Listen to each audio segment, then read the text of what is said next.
Welcome back to the party, everybody. I am your host, Lutch, aka TheIndianJesus, here to resurrect the second coming of common sense. Everybody hit that like and subscribe. You know I would do it for you. And let's party.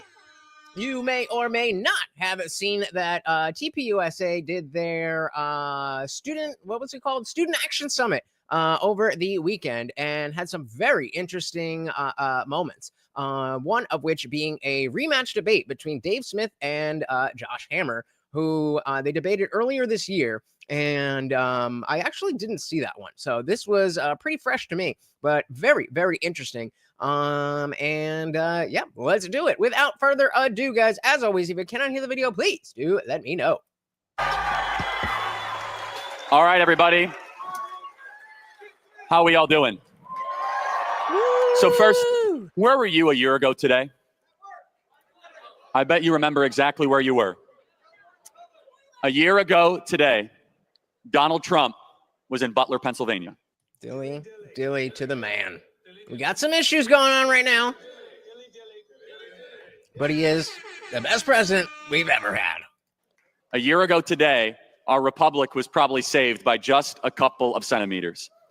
A year ago today, by the grace of God and a turn of the head tilt, a bullet whizzed by Donald Trump's face and barely scraped his ear. And as we're closing out this conference, I think we just need to remember how far our nation has come in the span of 1 year, of how much has changed. And thanks to the goodness and glory of God, that Donald Trump turned his head at that very moment. I'll never forget where I was with my daughter. All of a sudden, I saw we were in some workout area, and all of a sudden on screen, Donald Trump shot. You all remember where you were when you first heard the news? That was the first thing I saw when I woke up that day. And then what a sigh of relief when we saw him rise up and he said, fight, fight, fight. 1 year ago to this day. But the reason I want to start with this is that we also lost one of our own patriots that day, Corey Compatore. And we should just do a moment of silence for 10 seconds to remember Corey Compatore that lost his life a year ago today. Thank you. And I know that so many of you have been to MAGA rallies. He died a hero's death. He put his body in the way and saved his daughter's lives that they may live. For the men out there, that is the best of MAGA masculinity. And Corey, we remember you today here in Tampa, Florida. Yeah. Our last bit of programming here is going to be a debate. As many of you guys know, I speak a lot about this on college campuses. I get so many questions about this topic on college campuses. Some of my best memories ever, I've been going to Israel, traveling to Israel, seeing where Jesus rose from the dead. Jesus walked on water, spoke in the Garden of Gethsemane, gave the sermon, Mount Beatitudes, Abraham, Isaac, and Jacob in Hebron. And some of my greatest experiences have been in the Holy Land and defending Israel. But as you know, this is a very hot topic on campus and increasingly a hot topic in conservative circles. And I thought, hey, let's lean into that disagreement. Let's lean into that debate. Let's have two people that don't agree on this topic, that are some of the best defenders of the position when it comes to Israel, when it comes to the 12-day war, when it comes to whether or not we should be supporting or sending aid to Israel. Because we as conservatives, we want to have this debate. We don't want to just all of a sudden say, oh, you're not allowed to say that. No, we want to foster an environment where we get to the truth. We want to find the best ideas and have the best ideas win. And so we are thrilled to have two men, and they know what they're talking about. I'm going to be moderating this. We're going to make sure that this remains mostly peaceful. Mostly peaceful. And I think the fact that I watched most of it, not all of it, just to make sure we got something good here. But Charlie moderating this really, really helped the discussion, because both of them, are well read on the history. And so, they could spend forever talking about one little thing that happened in 2005 that I don't really know about. And then, of course, it's a student action summit. So Charlie does a great job of keeping this at a level where it is easily understood and focused. So give it up for Josh Hammer and Dave Smith, everybody. I'm not too familiar with Josh Hammer. Yeah. Okay. This is closing the whole event. So yeah, I'm not super familiar with Josh Hammer. I haven't heard much of him, but I have heard Dave talking about that debate. And if it's anything like that, we in for it.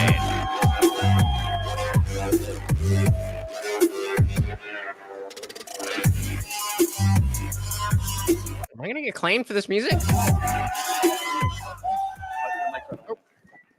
So Josh and Dave, welcome to Turning Point USA. Welcome to Tampa. And give it up for both these men again. So we have a clock here. We can blow through that if this is going well and respectful and spirited. I first wanted to start by introducing both these men. Josh Hammer, Newsweek, Josh Hammer Show. Josh is... Oh, Newsweek. He's a mainstreamer. Okay. A very passionate and eloquent defender of Israel, and also is a great friend and someone that we talk about a lot of other issues as well. So Josh, welcome. Great to have you. Great to be here, Charlie. Also, Dave Smith. Dave is comedian. A lot of fans of yours here in the audience, Dave. Oh, yeah. And also a libertarian. And we're not going to talk much about that. But we were talking about how much we agreed backstage on certain things.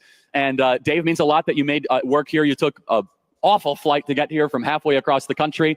And so, Dave, you could plug your stuff as well, because I don't know the name of your show and stuff. But I want to start with this. I want to start with opening statements, if you will. There are three big things that I want to cover. And we just did a focus group with some of our students here earlier. The three big things we want to cover. We want to cover the 12-day war between Israel and Iran. What do we think of that? Good, bad? How did Trump handle it? Number two, we want to talk about the appeared, the fake, or the real amount of Israeli influence in American politics, from AIPAC to how congressmen are involved, and kind of have our discussion and debate. And then finally, it's one thing to be against stuff, everybody. You can always, I don't like this, I don't like that. I want both of these men to present what their solution is, their proposition of what they are proposing. So with that, that's something you never hear in an Israel debate. So Dave, I thought it would be helpful. This is your first Turning Point event. Some people aren't familiar with your work. Introduce yourself, make an introductory statement, and the floor is yours, my friend. Oh, well, thank you very much, and thank you guys for having me. As Charlie mentioned, I took a flight here, so I'm going on no sleep. So if Josh wins, it doesn't count. But I'm a stand-up comedian, and I'm also a libertarian. I'm really a follower of the greatest congressman who's ever lived, who is Dr. Ron Paul, who is turning 90 years old.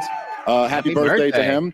As far as, look, I would say I think that American foreign policy for my entire life has been insane.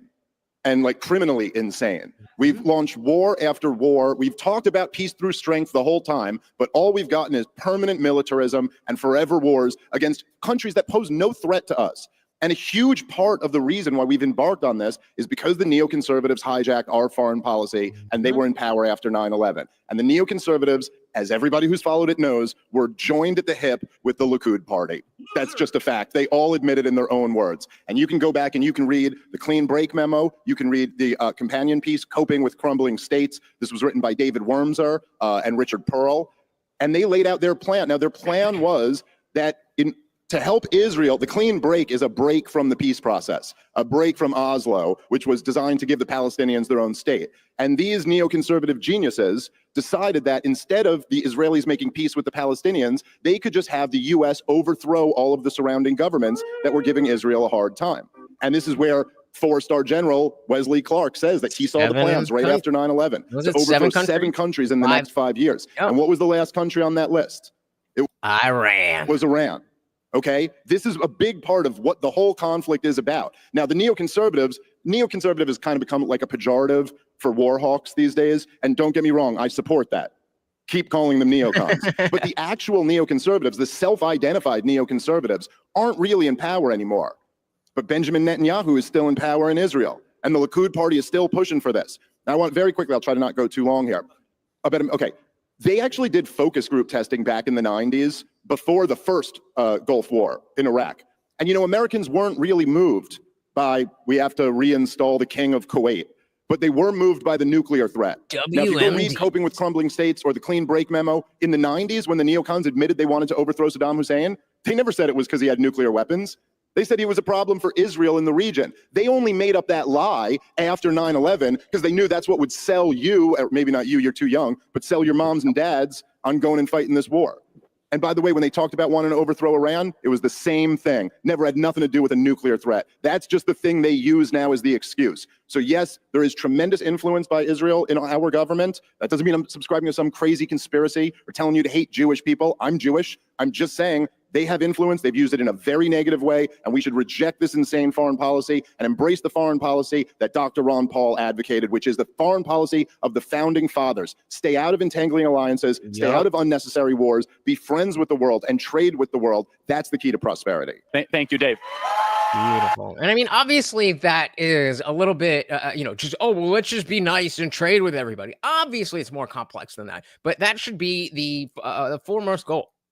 Josh, opening statement. Feel free to respond, and then we'll proceed as we go. So that was about 3.5, 4 minutes. So same amount of time. All right, so it's really great to be here. Thank you, Charlie, for having me. Thank you, Turning Point, for having me back. It's really wonderful to be at this amazing conference. You know, Dave joked that he didn't get any sleep last night. Today's actually also a fast day on the Jewish calendar. I'm not eating or even drinking water, so we're all on the same page here. We're all just totally screwed. So you can kind of get off the same starting place there.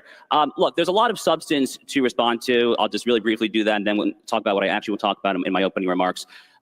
Dave mentioned this alleged coordination between the neoconservatives, which I presume he means Bush-era foreign policy, and the Likud party. I presume half of you probably don't even know what the Likud party is. It's referring to the Israeli right. It's very instructive, and Dave always conveniently neglects to inform the audience of this, that the actual leader of the Israeli right back in 2002, a man by the name of Ariel Sharon, vehemently opposed the Bush administration going into Iraq. So this whole notion that Israel is talking America into foreign wars is total nonsense. Actually, in 2011, when the Obama administration toppled Muammar Gaddafi in Libya, it's actually well known that Libya actually sent secret diplomatic envoys to Israel trying to tell them to then talk to the United States and France, talk NATO off of that attack there. So this whole narrative is totally backwards there. But I want to kind of dumb things down a little bit here. I see a lot of people wearing 47 hats. I voted for President Trump multiple times. I love our president. You guys love our president, right? You love President Trump? Okay. A little unhappy right now, but yes, very, very much. Oh my God. This is Turning Point freaking USA. Charlie, God bless you. You have built the largest MAGA grassroots army in the country. Seriously, my friend, you deserve this. You all are card-carrying members of it. We here are part of that. The good news is that while no one should be afraid of debate, and this debate is a nice thing here, the MAGA movement is actually quite unified. Believe it or not, all the talk to the contrary when it comes to these issues. An overwhelming majority of self-identified... I don't know about that. I don't know about that. Between everything that's happened so far, at least just going back to Israel and Iran, at least that recently. But a lot of this other stuff, third term talk, we've been split on everything. So this notion that, well, we're all unified. Like, yes, we're unified against horrible things, but when you get down to it, we have a lot of disagreements. MAGA Republicans support close U.S.-Israel relations. According to a CBS News... See, that's the trick. He said MAGA Republicans. Not all MAGA are Republicans. Identified MAGA Republicans support close U.S.-Israel relations. According to a CBS News poll, moreover, after the recent Operation Midnight Hammer B-2 bombers in Iran, 94% of self-identified MAGA Republicans supported President Trump's dropping those B-2 bombs on Fort Natanz and the other Iranian facilities there. This is a wildly popular policy there. What did Dave Smith say about this? He re-upped his now years-long crusade to call for Donald Trump's impeachment. Y'all probably don't know that about Dave Smith, do you? He's now called for Donald Trump. I do know that, actually. To be impeached multiple times. But Dave, look, I mean, I don't like when people misquote me either. You probably don't like when people misquote you. So I actually have a little bit of a highlight reel here of Dave Smith's tweets over the years. Dave Smith, March 19th, 2024. Donald Trump is responsible for around 500,000 deaths in Yemen, and between the weapons to Ukraine and the Abraham Accords Jerusalem embassy, he is at least partially responsible for the two worst humanitarian crises in the world. He's a war criminal who should spend his life in prison. So this is what we call muddying the waters. They're here to talk about Israel, and they're here to talk about, foreign policy and that stuff. And the first thing he's going to do is to be like, here's why you shouldn't like that guy. That's called muddying the waters, and it is deeply intellectually dishonest. He is calling Donald Trump a war criminal who should spend... Therefore, he can't be right about Israel. ...his life in prison. You should be livid at that. I am livid at that as a Trump supporter. Donald Trump... Just spelling it out. I'm telling you this so that you're mad at the other guy, so that even if I say some things that maybe you don't agree with, you're too mad at the other guy to want to go with him. Yeah, that's the quiet part. You're not supposed to say that out loud. Life in prison. You should be livid at that. I am livid at that as a Trump supporter. Donald Trump, Dave Smith, June 16, 2025. Trump allegedly had full prior knowledge of Israel's attacks and gave it his blessing while pretending to be negotiating with the Iranians as a cover. If this is true, Trump is the most impotent bitch of a leader imaginable. He's calling our president, the greatest president in my lifetime, an impotent bitch. Are you kidding me?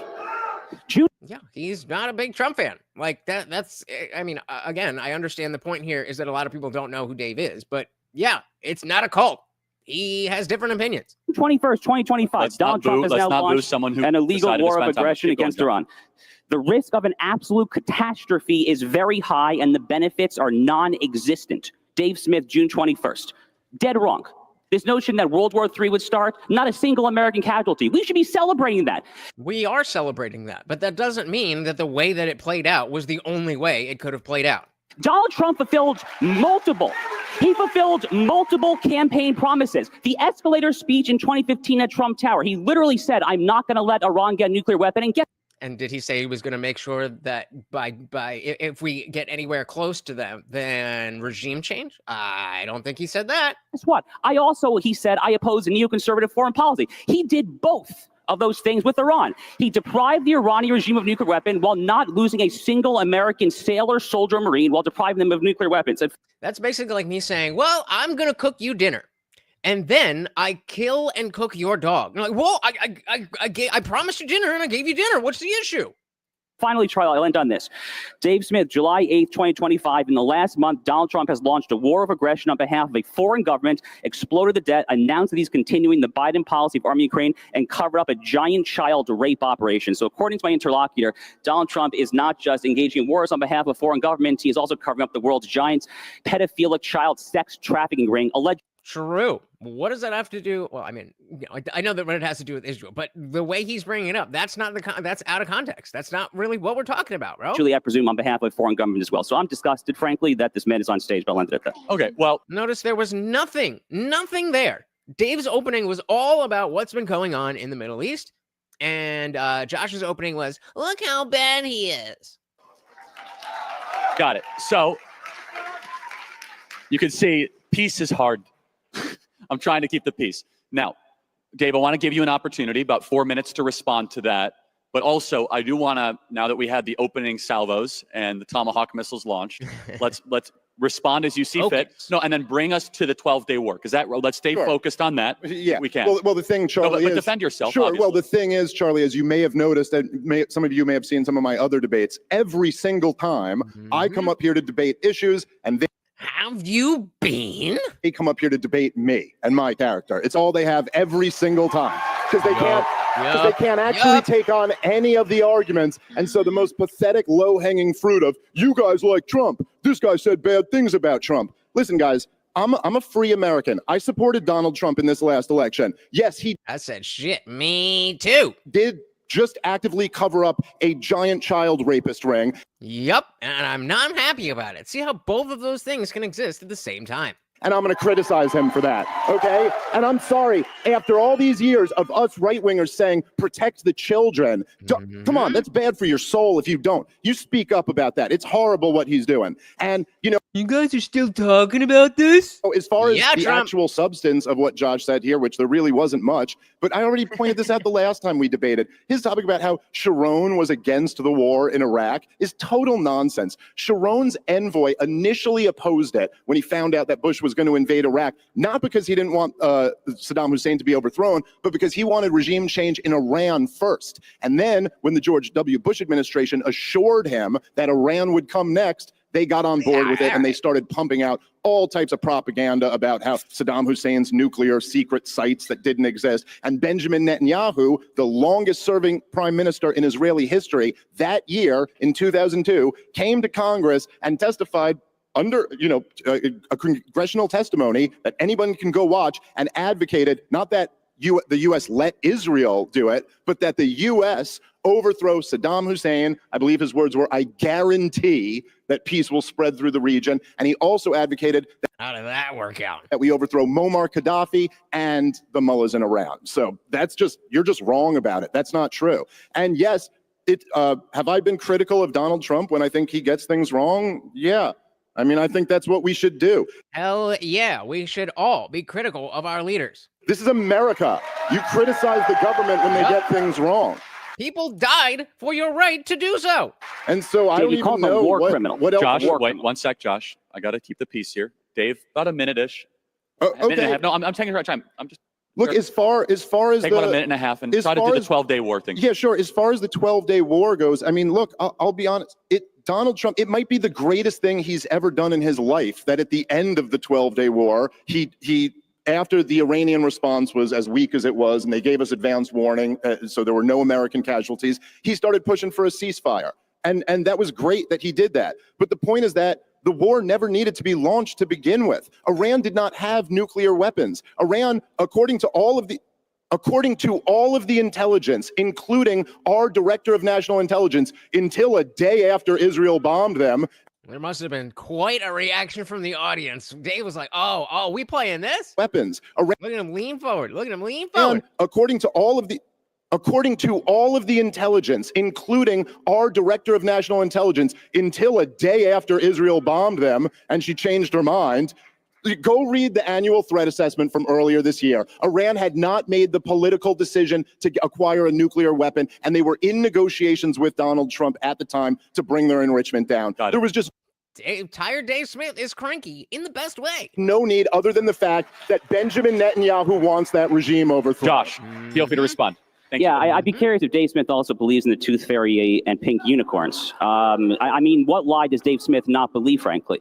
Look, the reason 12-day war is literally the encapsulation of the Trump doctrine of foreign policy. Donald Trump ran against neoconservatism. He is not a neoconservative. That's I don't know. He's looking more and more like a neocon every single day. Good, because neoconservatism is actually really, really bad. I actually have a whole chapter in my book, Israel and Civilization, talking about how... So again, we see somebody is here to talk about the issues, and somebody is here to sling mud and sell books. Bad neoconservatism is. It's chapter 7. If you haven't read, you should go ahead and pick up a copy.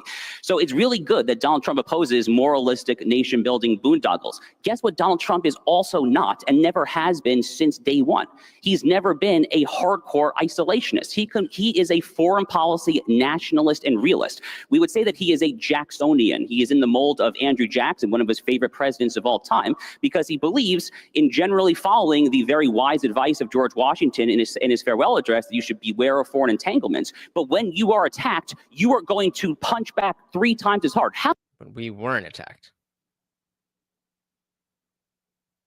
How many times has Trump said that in a debate there? When he's punched, he's going to punch back really, really, really hard. What happened in the 12-day war was you had a close ally, Israel, that through their wonderful control of the skies, and they're taking out the missile launchers and the IRGC command there, essentially paved a very clean runway through that, and they're neutralizing Hezbollah last year in 2024, that then allowed the United States to come in with the B-2 bombers and the death blow. It was a perfect alley-oop. For you basketball fans, it was kind of like Kobe Bryant tossing it to Shaquille O'Neal back in the way. It was a perfect tag team operation to neutralize and set back by many years the threat of a regime that, whether or not we care to admit it, has actually been at war with the United States at least since the 1983 Beirut, Lebanon, Hezbollah barracks bombings that slaughtered 241 Marines, arguably since the 1979 hostage crisis as well. Again, Donald Trump fulfilled multiple campaign promises. He set back the nuclear program. Not a single American soldier, sailor, or Marine died. It was a brilliant, brilliant move of statesmanship.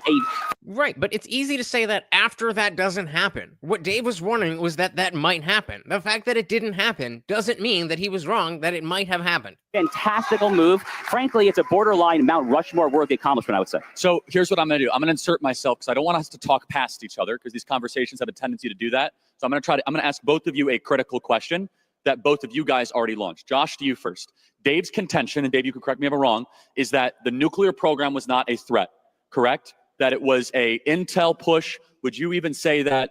I'm strong manning your argument, steel manning it. Josh, what do you have to say to that, to the veracity of the claim that there was an imminent threat of Iran getting a nuclear bomb? That is a core point of Dave's argument. Then, Dave, I'm going to throw back an equally difficult question for you. Joe. See, this is why I like that Charlie's doing this, because he's focusing the conversation as a good moderator does. A lot of times we see debates with a moderator and they're just there.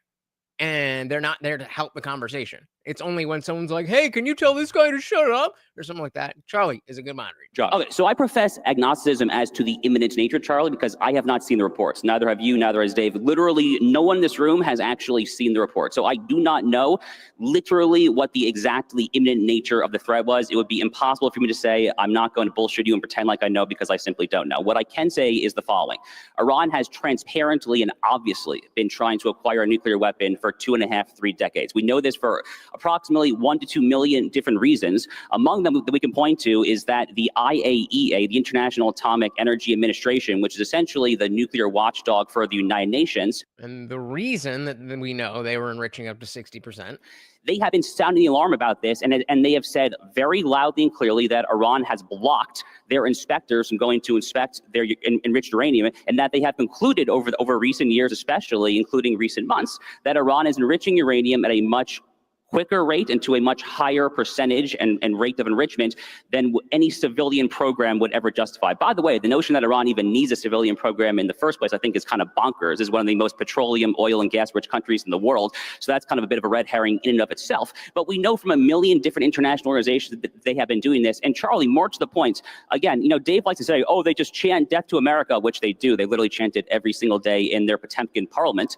But they actually do act on it. They killed hundreds and hundreds of American soldiers on the roadside of Fallujah, Al-Anbar province during Iraq with Qasem Soleimani supplied IEDs. They have killed Americans going back to the 241 Marines in Yeah, that sounds like a good reason not to have another regime change war. Beirut, Lebanon. By the way, the Hezbollah jihadists who organized that operation to slaughter those Marines in Beirut, Lebanon in 1983 was a man by the name of Fuad Shakur. The U.S. State Department had a $5 million bounty on his head following the 1983 slaughter of the Marines there in Beirut. He went alive for 41 years. You know who killed him last year? The IDF. Israel took out this guy that the State Department had a $5 million bounty on for 41 years for killing 241 of our boys back in 1983 in Beirut. So I'm going to now ask, I'm going to a really tough follow-up for you. You do not want Iran to get a nuclear weapon. Bad. Would you, if it ever took, if it required U.S. troops on the ground, would that be worth Iran not getting a nuclear weapon? No. Charlie, with respect, I reject the premise. I simply do not think it does, actually. That's why it's a hypothetical. How would you feel if you didn't have anything to eat yesterday? I know, it's a hypothetical, but it's worth thinking about. Okay. Dave, I got to ask you tough questions now. Okay? Yeah, but I want to respond to some of this stuff because all of that's wrong. You will. Hold on. I don't want us to talk past each other, else we're going to spend all this time on prime ministers in 2002 that the audience doesn't know about. No, but if he's making claims about like something that's just not true. I want you to get to that. I want to just ask a very simple question. From your perspective, because I just asked the tough one to Josh, are you okay, or do you think we should do anything to prevent Iran from getting a nuclear bomb? Anything aside from a regime change war, yeah. Anything, sure. Yeah, there's lots of things I think we should do. Is military action ever justified? Well, again, yes, there are times when military action is justified, but if you're saying what we could do to prevent Iran from getting a nuclear weapon, what we were doing, Donald Trump was in negotiations with them, and I think he should have continued those. And the truth is that the big problem with the JCPOA that Obama got us into was that there were sunset provisions. They opened up a whole new inspections regime. It is not true that the IAEA is saying that Iran was about to get a nuclear weapon. Anybody you want, it's published online. You can go read the conclusion of their last report where they explicitly said Iran does not have nuclear weapons and is not trying to develop them. They are enriching at 60%, and they were in negotiations to maybe bring that down. But when you bring up the fact of the Marines getting killed in 1983, it's actually an interesting. Ronald Reagan, I would have been like, how many of you were alive in 1983? Reagan, who was president at the time, he wrote about this in his memoir. Now, if you know what Ronald Reagan did, was he pulled out after that. He turned tail and run. And he said in his memoir, he said, I underestimated the irrationality of Middle Eastern politics. And that translates to, oh, their dogma is insane. Dogma ruins everything. Dogma ruins everything. I underestimated the irrationality of Middle Eastern politics, and we never should have gotten involved in that. Now, if you want to say that Iran backed them, okay, couple years after that, Charlie, there was a scandal in the Reagan administration. It was the something Contra, Iran-Contra. That's right. Ronald Reagan was selling weapons to the Iranians a couple years after this happened. So to come back now 40 plus years later and use that as the excuse why we got to go to war with Iran. I mean, just think about how crazy this is. And the stuff he said about the roadside bombs in Iraq is just not true. It's been debunked. It's more war propaganda that's been debunked. I highly recommend anyone can read the book Enough Already. Have you spoken to a Josh? I highly recommend people read the book Enough Already. It is the best book that's been written about the terror wars by Scott Horton. He has all the footnotes in there. You can go through it yourself. It's completely debunked. Those roadside bombs were built by Shiites in Iraq. Now, some of them did have relationships with Iran, but the majority of Iraq is Shiite. So yes, we invaded the next door country and we got into some fights with the Shiite groups there. But to say that's a reason why we now have to invade Iran or we have to bomb them or something, it just doesn't make any sense. One or two really quick, Chris, follow-ups, Sure. and then we'll do this. Both sides need to get under good cross-examination. Do you think it would be bad if Iran got a nuclear bomb? Yes. Yes, I think it's good. bad. I think it's bad. And I think we can all agree on that. That is a moral agreement. I don't think anybody should be allowed to have nuclear weapons secretly. Right. And so, how about that? Caught him. Got him. Good one. Good one, Dave. Allowed to have I think it's bad. And I think we can all agree on that. That is a moral agreement. I don't think anybody should be allowed to have nuclear weapons secretly. Right. And so, how about that? I will ask Josh about that, because that's a not so subtle dig at Israel. However, hold on. Are you suggesting that Israel has nuclear weapons? I don't know. Actually, they probably do. Yeah, you do. I don't know the intelligence. I'm not that of DNI, but I mean, they probably do. But let me ask you, Dave. Now, another question. What is your now, let's just say, criticism? No U.S. troops were killed. It required no U.S. troops on the ground. There was no war. It lasted 12 days. Fordo was pretty eliminated. I mean, even the Iranians say it. So looking at it now, 12. But did you know that's how it was going to play out? Did you know that's how it was going to play out? And obviously the answer is no. Fordo was pretty eliminated. I mean, even the Iranians say it. So looking at it now, 12 days later, what is your problem with what seems to be a masterclass in 12 days, in, out, no problem, no U.S. troops? We've kind of moved on.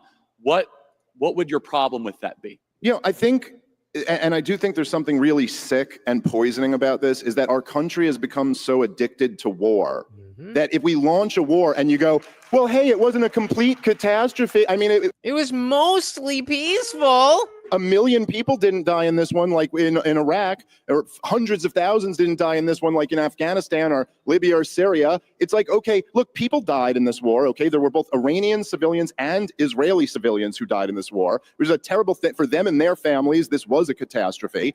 And my point is that the war never needed to be launched to begin with. Right. But there's no reason why we even have to be enemies with Iran. They oppose this is a third world country in the Middle East that does not have nuclear weapons, does not have intercontinental ballistic missiles, does not have an air force capable of hitting us with anything. This is Israel's problem. Yup. And of course, now we understand that what is Israel's problem is America's problem, but that is exactly the problem. We don't need to be involved in that. Sorry, we got our own issues here. Yep. And look, again, I'll give Donald Trump credit that, okay, it didn't turn into a catastrophe. He took the off-ramp when he had the chance. But look, a lot of that was out of Donald Trump's control. The risk of this war, like a lot of people love to, like Josh likes to read my tweets when I was saying this could turn into a catastrophe. Because you were dead wrong. You look stupid. Oh. So he could not have. There was no way that a regime change war could have turned out like all the other regime change wars. This is first order thing. You're not smart enough to realize that, okay, this could go bad. Just because it didn't go bad doesn't mean that it could have gone bad was wrong in the first place. Read my tweets when I was saying this could turn into a catastrophe. Because you were dead wrong. You look stupid. Oh. Josh. Okay. Don't say.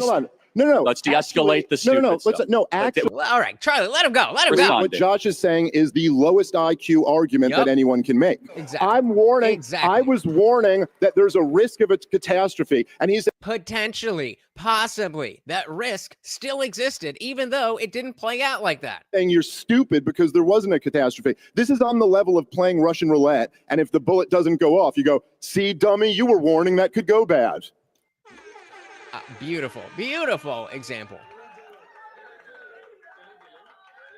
What, did you think you could have gotten shot in the head from this? Yes. That doesn't prove anything. Listen, for all you guys, you talking about how big and bad the Iranians are and what a scary threat they are, what if they hadn't given us advance notice? What if Iran was actually as suicidal as people like Josh pretend they are? And what if their response had killed a few hundred Americans in the region, which by all military assessments, they are capable of doing? And that is really the main thing here. It's not about like, well, does Iran deserve this or deserve that? No. It's about, do Americans, does the American people, do American soldiers, the American tax base, do they deserve that? What would Donald Trump have had to do then, Charlie? Why are y'all so quiet tonight? Say hello, say something. Was he? What would? We're gonna get through this real quick if y'all are so quiet. I'm the moderator. No. Okay, sorry. Like, come on, Dave. Oh, Charlie's getting Was he stuck in the assessments middle. they are capable of doing? What would Donald Trump have had to do then, Charlie? Was he? What would he? I'm the moderator. No. Okay, sorry. Like, come on, Dave. It was a rhetorical question. I know, but both sides are getting tough questions here. The point is, Donald Trump would have had to respond even harder. How many would have, could have, were going to happen? This is not living in reality. Let's give Josh a chance to respond. Yes, but first, it didn't happen. It's a counterfactual. One second. You hadn't have had breakfast this morning. When people talk over each other, they don't like listening to that. So Yeah, but Charlie, you're talking over them talking to each other. You're doing good at the beginning. You were doing good at the beginning, keeping it focused. But now you got to let them talk. that's why I'm here. Josh, I want you to respond to that. But to Dave's point, do you think Israel has a secret nuclear program? And is that a problem? Yeah, I think it's not particularly disputed that Israel has a nuclear program. We know exactly where it is based. This is And, it's no big deal. this is not a particularly hidden thing there. I mean, it's so well known, in fact, Charlie, that I don't know exactly why it's officially a secret. Unofficially, it's not much of a secret. I'm non-Israeli. I have no idea why the exact policy is the way it is. I don't particularly have a program with it. As I said, it's one of the world's worst kept secrets. It kind of just is what it is. But more generally speaking, I Shout out to Guam Tech. Welcome to the party. Very good to see you. If you are driving, then drive safe. But I'm just saying.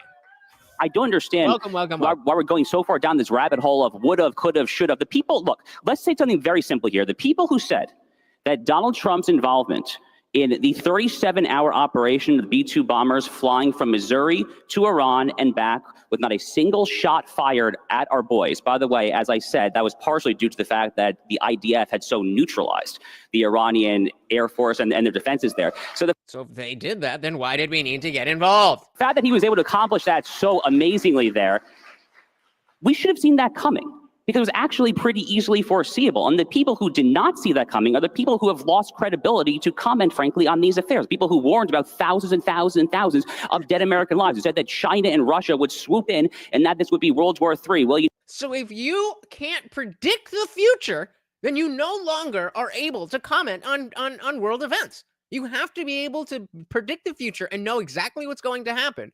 Otherwise, you shouldn't say anything at all. What? Okay, bro.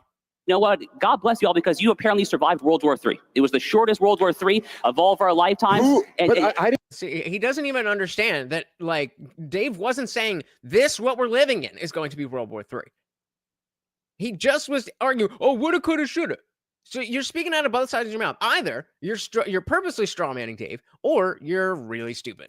Dave, so what are you? Dave, I restrain Josh. Josh, keep going. Again, this is the Donald Trump foreign policy doctrine in action. It is quick surgical strikes. Roger Stone was talking about earlier. It's exactly right. He is not a neocon. Neoconservatism, bad.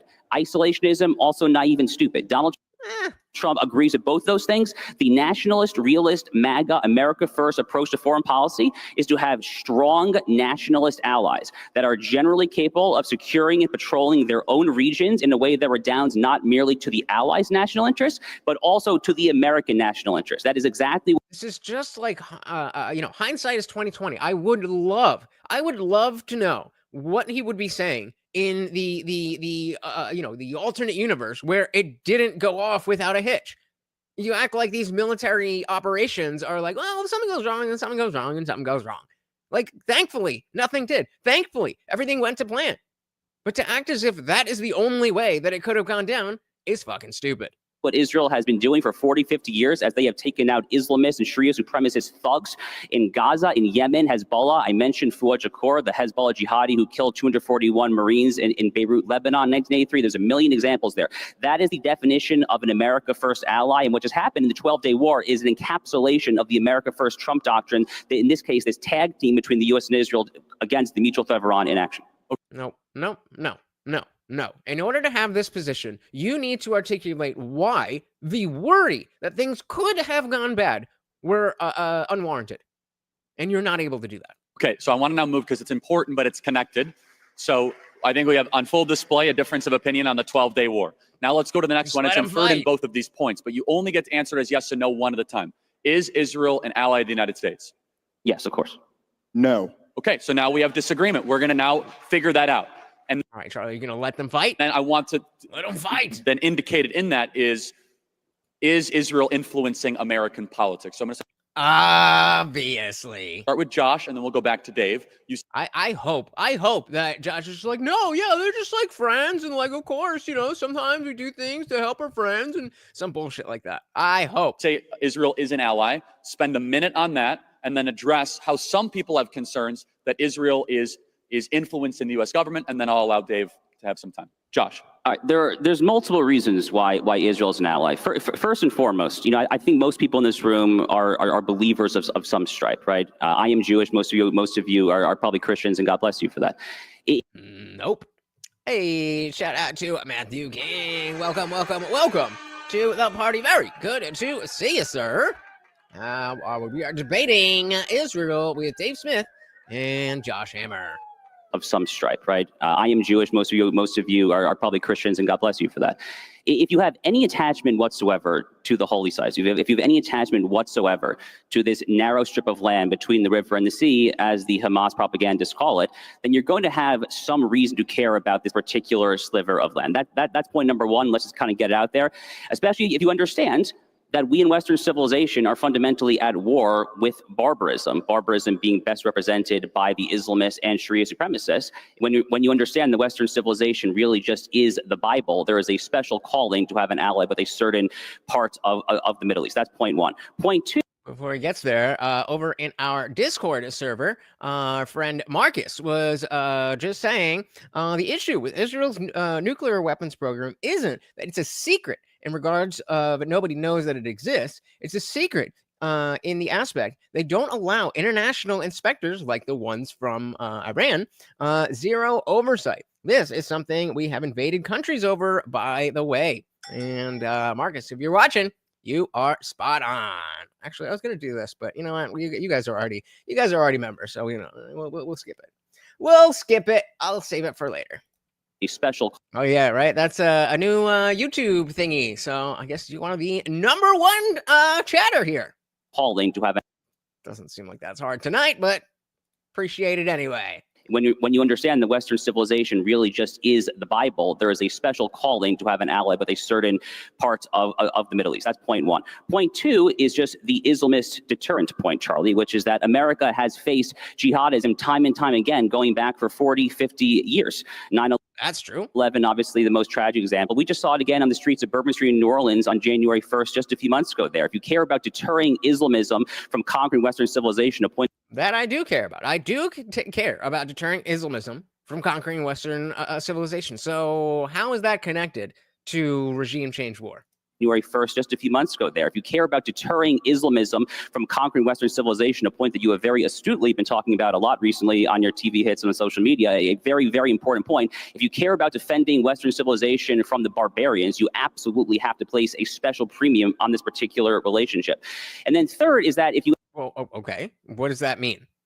Place a premium on this particular relationship? What exactly do you mean by that? Absolutely have to place a special premium on this particular relationship.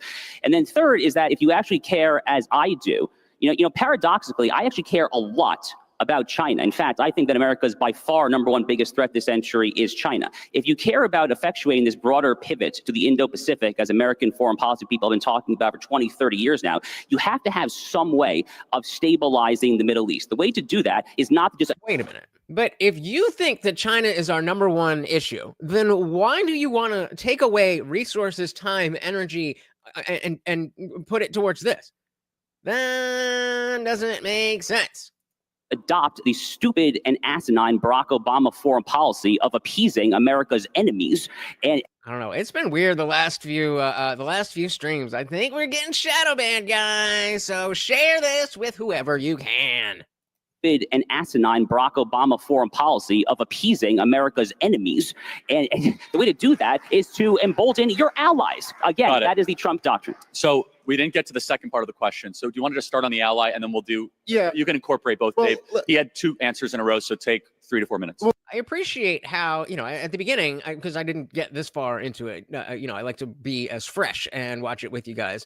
And in the beginning, he was doing a good job of keeping it on track. And I thought that he was going to make sure that we weren't, just like diving into the annals of history and talking about, what's happening today. And as he said, their solutions. But he is kind of getting in the way. And like Josh just said a lot of stuff. And to just be like, okay, now we're going to move on without letting Dave respond is, a little silly. Hey, dilly to that, brother. Thank you. It really, really, really does help. And again, whether you think anybody's going to click on the link or not, it does not matter. Just by you telling YouTube, I want other people to see this, they will show it to other people. Thank you, sir. Look, this idea that the great battle of our time is us versus the Islamists, us versus these barbarians, that's really the problem. Not yet, but it will be. Problem here in the United States of America, Lebanon. That's what you got to worry about. Listen, I think everyone here, all you guys should know this at this point. Our problem in America is the deep state of the United States of America. Okay? Yep. They're the ones. And clearly, a lot deeper than we ever thought. A lot deeper. They're the ones who framed Donald Trump for treason. His own intelligence agencies framed the sitting U.S. president. And you know what that deep state wants, by the way? Permanent war. That's what they always want. That's how they and their friends make their money. And so all of this, and also for the Epstein list to go away. Talk is just so ridiculous, man. I mean, this talk about how, like, if you care about the holy sites in Israel, like, okay, sure. Obviously, Christians and Jews and Muslims have a connection to that land. But yeah, just like Ted Cruz says, it says in the Bible that we need to drop bombs for Bibi Netanyahu. Shout out to Amanda. Welcome to the party. Very good to see ya. How are we doing? Christians and Jews and Muslims have a connection to that land. But that doesn't mean we have to bomb Iran for Israel. Who's saying that doesn't.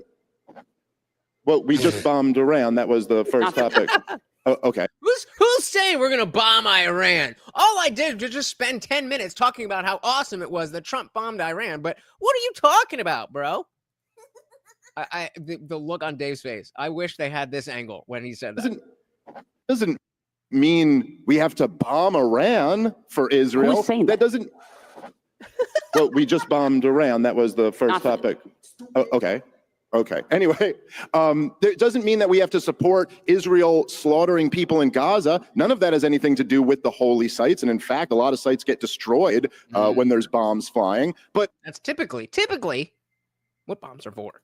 Listen, the real problem for America, if you want to even talk about like the Islam taking over America or taking over Europe, well, how did that happen? That happened because we completely destabilized the region, fighting war after war after war that did nothing but slaughter hundreds of thousands of people. And then our Western governments had the most insane open immigration policy that was basically suicidal. We're doing this to ourselves. We're $37 trillion in debt, and we're looking for another enemy to go fight. Since the collapse of... Well, but we got the big, beautiful bill, so that'll fix everything. The Soviet Union, we've spent $20 trillion on empire and wars. And you know what? We can't tax enough money to pay for it. We can't borrow enough money to pay for it. So what do? We print it. We print the money. And now you guys are coming out into the world and you're wondering why you're 6 figures in debt from college and you're getting a job at DoorDash and the average house goes for $800,000 because we've destroyed the currency chasing these monsters that were never any threat to our country. So listen. So relevant to our running poll, do you think Trump is implicated on the Epstein list? Answers being yes, no, or there is no list.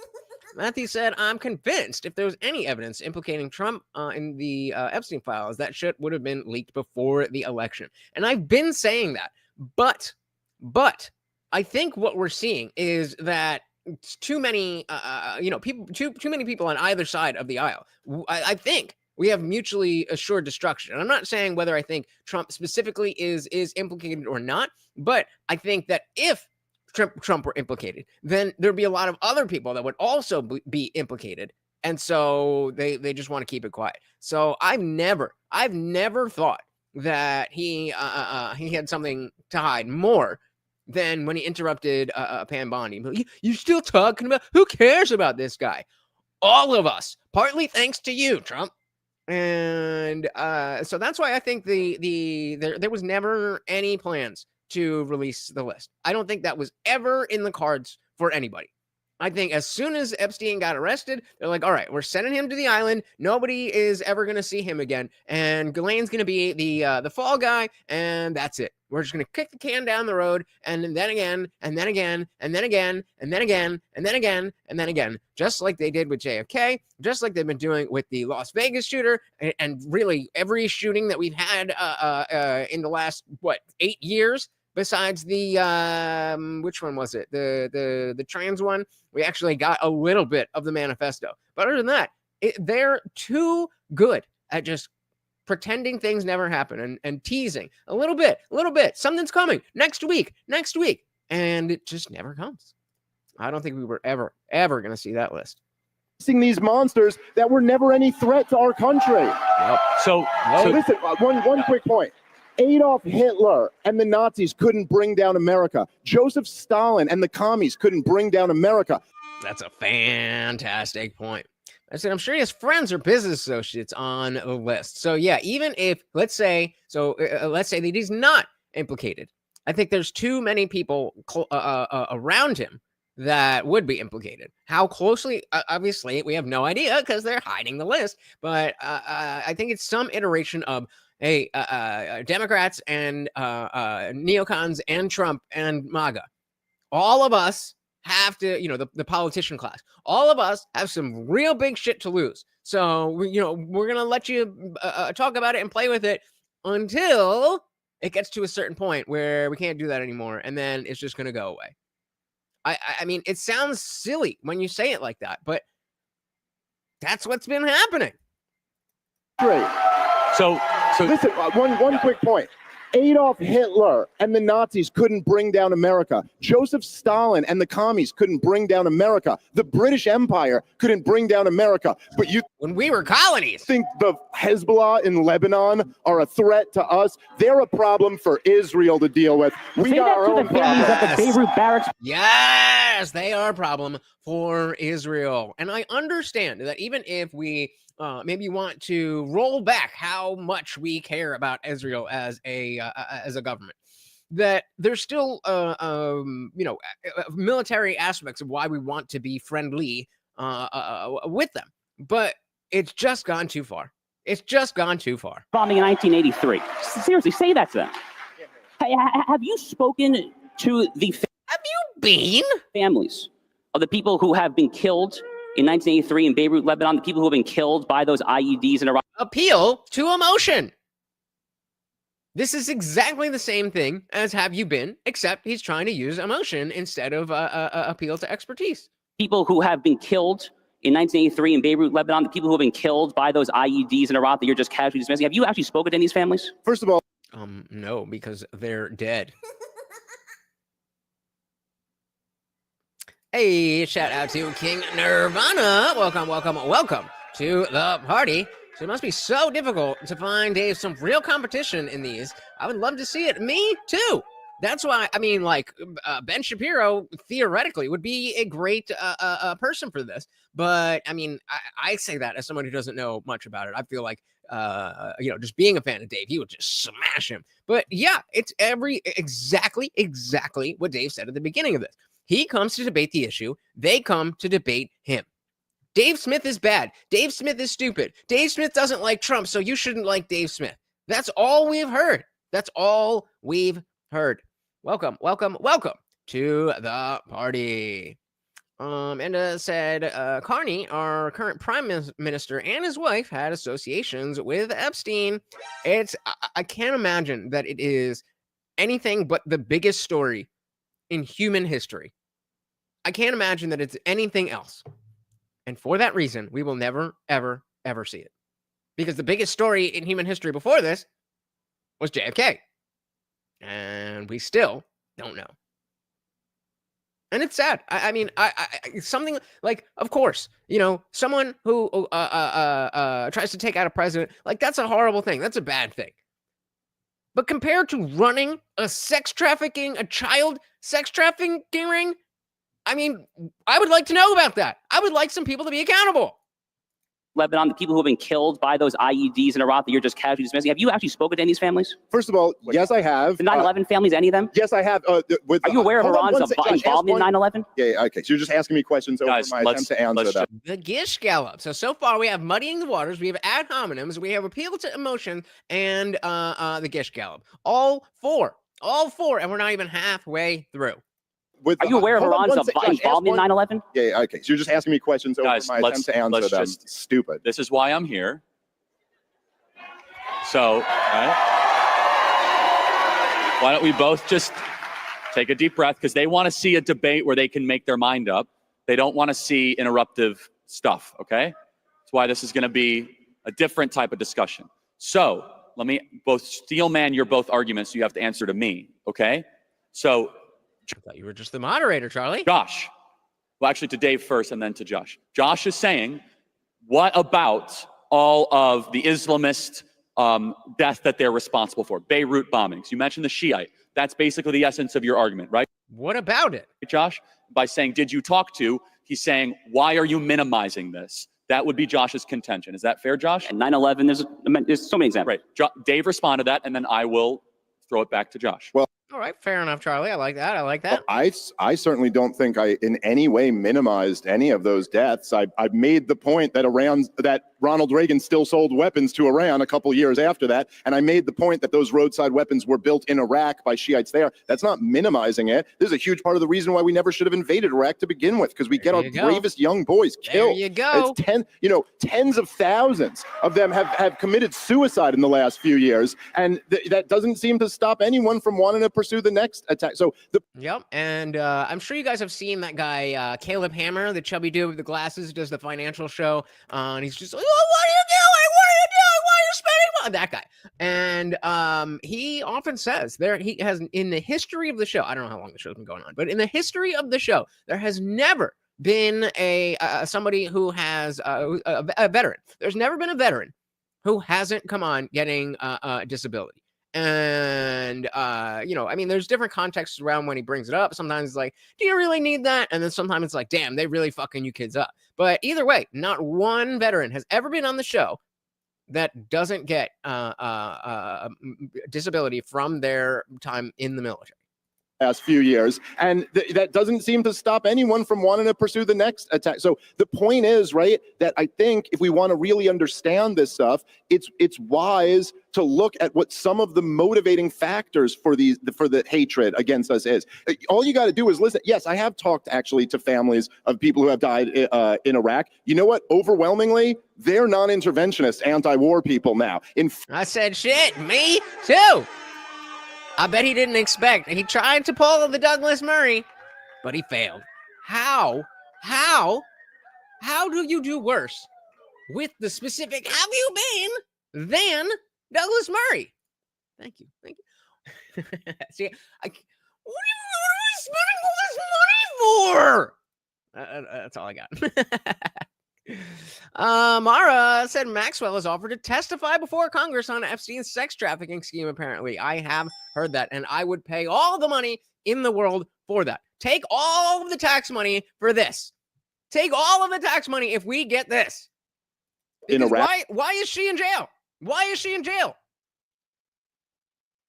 We were told that there was a sex trafficking ring, mostly of children, that included a lot of people that we know their names. We were told that names were coming down. So if there's no list and there's no names, why is she in jail?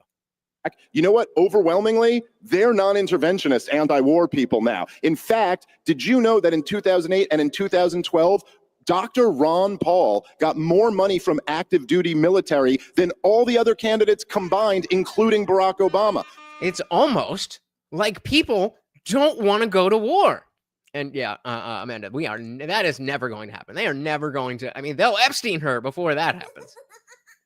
Active duty military than all the other candidates combined, including Barack Obama, because the active duty military are actually the ones who are the most hardcore So now, anti-war.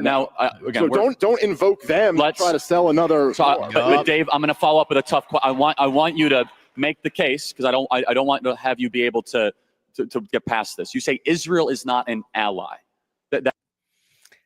That is a very good point. If she were to, if Ghislaine Maxwell were to testify, how much are we willing to trust her? But if that's the case, if she wants to testify because of the story that there's no list, it sounds like she wants to change that. Because if she had testimony that would confirm that there's no list, well, she already had a trial. Where was the information then? And then why wouldn't she want to do that now? So I'm speculating, but it seems like wanting to talk in front of, testifying in front of Congress is about debunking the story that there's no list. And I don't know. It definitely could be like, oh, they're saying there's no list. This is my opportunity to get out there and be like, this is what I was trying to tell you guys. Nothing happened, and I'm in jail for no reason. That's definitely possible. But either way, I want to hear what she has to say.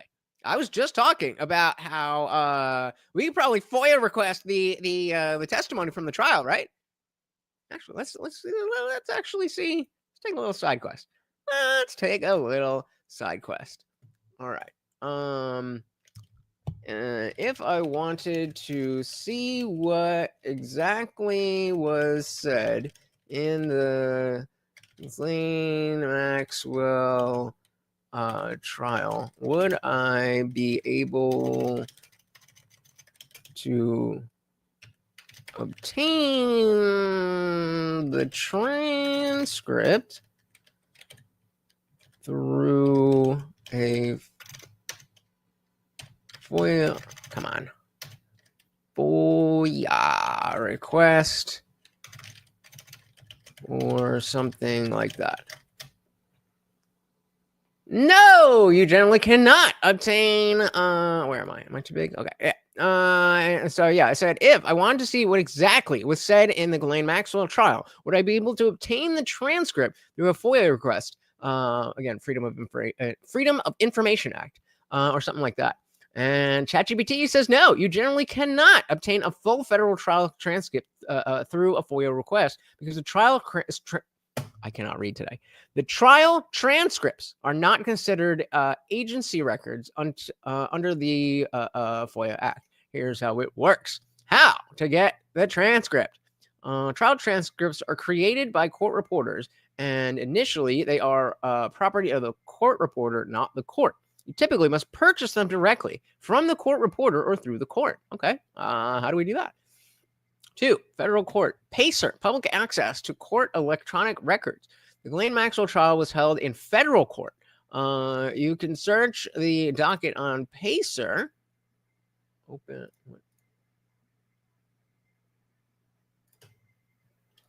See what this is. See if any transcripts are filed. If filed and unsealed, you can download them for a small fee. If not filed, you need to contact the court reporter assigned to the case, which I'm sure we could find pretty easily. So FOIA only covers those. Was anything released publicly? Some excerpts or redacted documents. Yeah. All right, so let's check PACER. Search. Lane. Is that how you spell it? I don't know. Maxwell.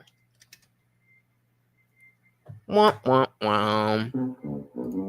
Is anybody surprised? Is anybody surprised? Of course we can't get it. So just another secret from the government to us. Amanda said, what does she have to lose or gain? Testifying is another way to look at it. Exactly. If she's already in prison, then if she's going to go along with the story that there is no list, then she would try to get out of prison. But if she is, maybe she's just like, I just went through all of this shit, and you're going to say it's no reason? Nah, this happened for a reason. Could go either way. To have you be able to get past this. You say Israel is not an ally. That is not an opinion that people hear a lot. Why is that? Look, Because they don't help us. We help them a lot, but they don't help us. All I'm saying is Israel has at every turn, and look, again, when I say Israel, I'm talking about the government of Israel. I'm not talking about the people there. And I'm specifically talking about Benjamin Netanyahu and the Likud party who have not the fucking Jewish guy who runs the bagel stand in New York City. Been in control for most of this time, for most of my lifetime. Yeah, and right, most of the 21st century. And so when I say they have been constantly pushing America toward more aggressive policies, toward getting in more fights. And just like I always say, if you went out to the bar every single night with your friend, and every night your friend's trying to convince you to get into a fight, and while you're beating a lot of people up, you're also taking a lot of wounds, and you're going to jail, and you're getting in trouble. We've all had friends like that, right? And while you're... Luckily, I'm small enough that I was able to get out of a lot of situations, but sometimes, you know, your boy starts some shit, he's getting beat down, and you gotta get that beat down with him. Beating a lot of people up, you're also taking a lot of wounds, and you're going to jail, and you're getting in trouble. You got to stop hanging out with that friend. And so I think that my position... Beautiful analogy again. So just like Josh was saying, oh, you're so stupid for thinking that this regime change war could have gone bad because it didn't. And he used the analogy of like, that's like saying Russian roulette and you click. And you're like, see, you were dumb to think that that could go badly. And then here, Israel is our friend that is always trying to get in fights with other people and dragging us into those fights with them. We got to stop hanging out with that friend. Got to stop hanging out with that friend. And so I think that my position, I don't believe in wars of aggression and wars of choice. I don't believe in sanctions. I don't believe in that. We should be friends with Israel. We should trade with Israel and have a good relationship with them. But you know what? I also don't believe in welfare, and they shouldn't get another dime of U.S. taxpayer money, and they should not. So hold on. Their lobby should register as a foreign. That's a good segue. Finish that. And they should stop blackmailing our politics. Got it. So back to Josh. Dave had some uninterrupted time there. Let's now address that because, you know, again, there's a text chain. I have all the text to prove it. Everyone knew where this debate was going, right, Dave?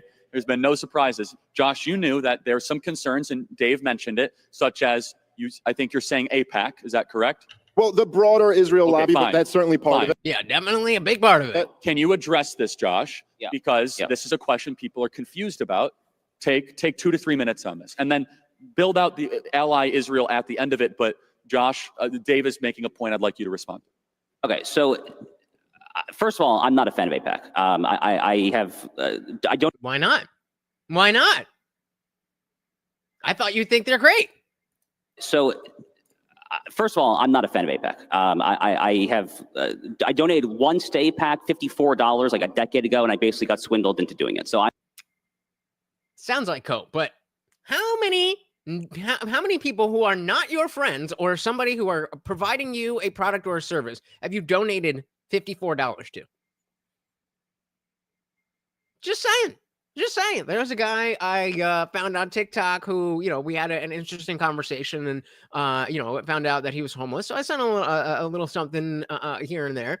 Well, not here and there. I just sent him a little something. But I don't make a habit of just giving people money because that's weird. I donated one. I'm not talking about charity, obviously. I'm just saying in general. Once to AIPAC, $54 like a decade ago, and I basically got swindled into doing it. So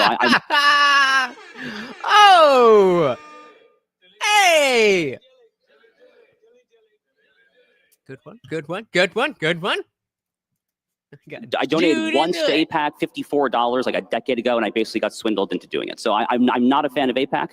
But AIPAC is not this nefarious boogeyman that Dave Smith and people make it out to be. It stands for America-Israel Political Action Committee. It is a group of Americans who place a premium on the U.S.-Israel relationship the same way that the NRA is a group of Americans who place a premium on the Second Amendment. I do too. I'm a concealed carry kind of guy myself. Same way that there are any number of other lobby groups that support any number of other things. By the way, there's also similar groups similar to AIPAC for American citizens to support U.S. relations with other foreign countries. Funny how these other groups never get brought up in this debate.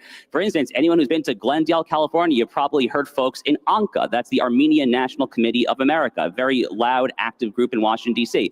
And how much money do we give what do you say, Armenia? ANCA, that's the Armenian. Yeah, so how much money do we give Armenia? How many wars is Armenia trying to get us into? So like it's a different thing. Okay. National Committee of America, a very loud, active group in Washington, D.C.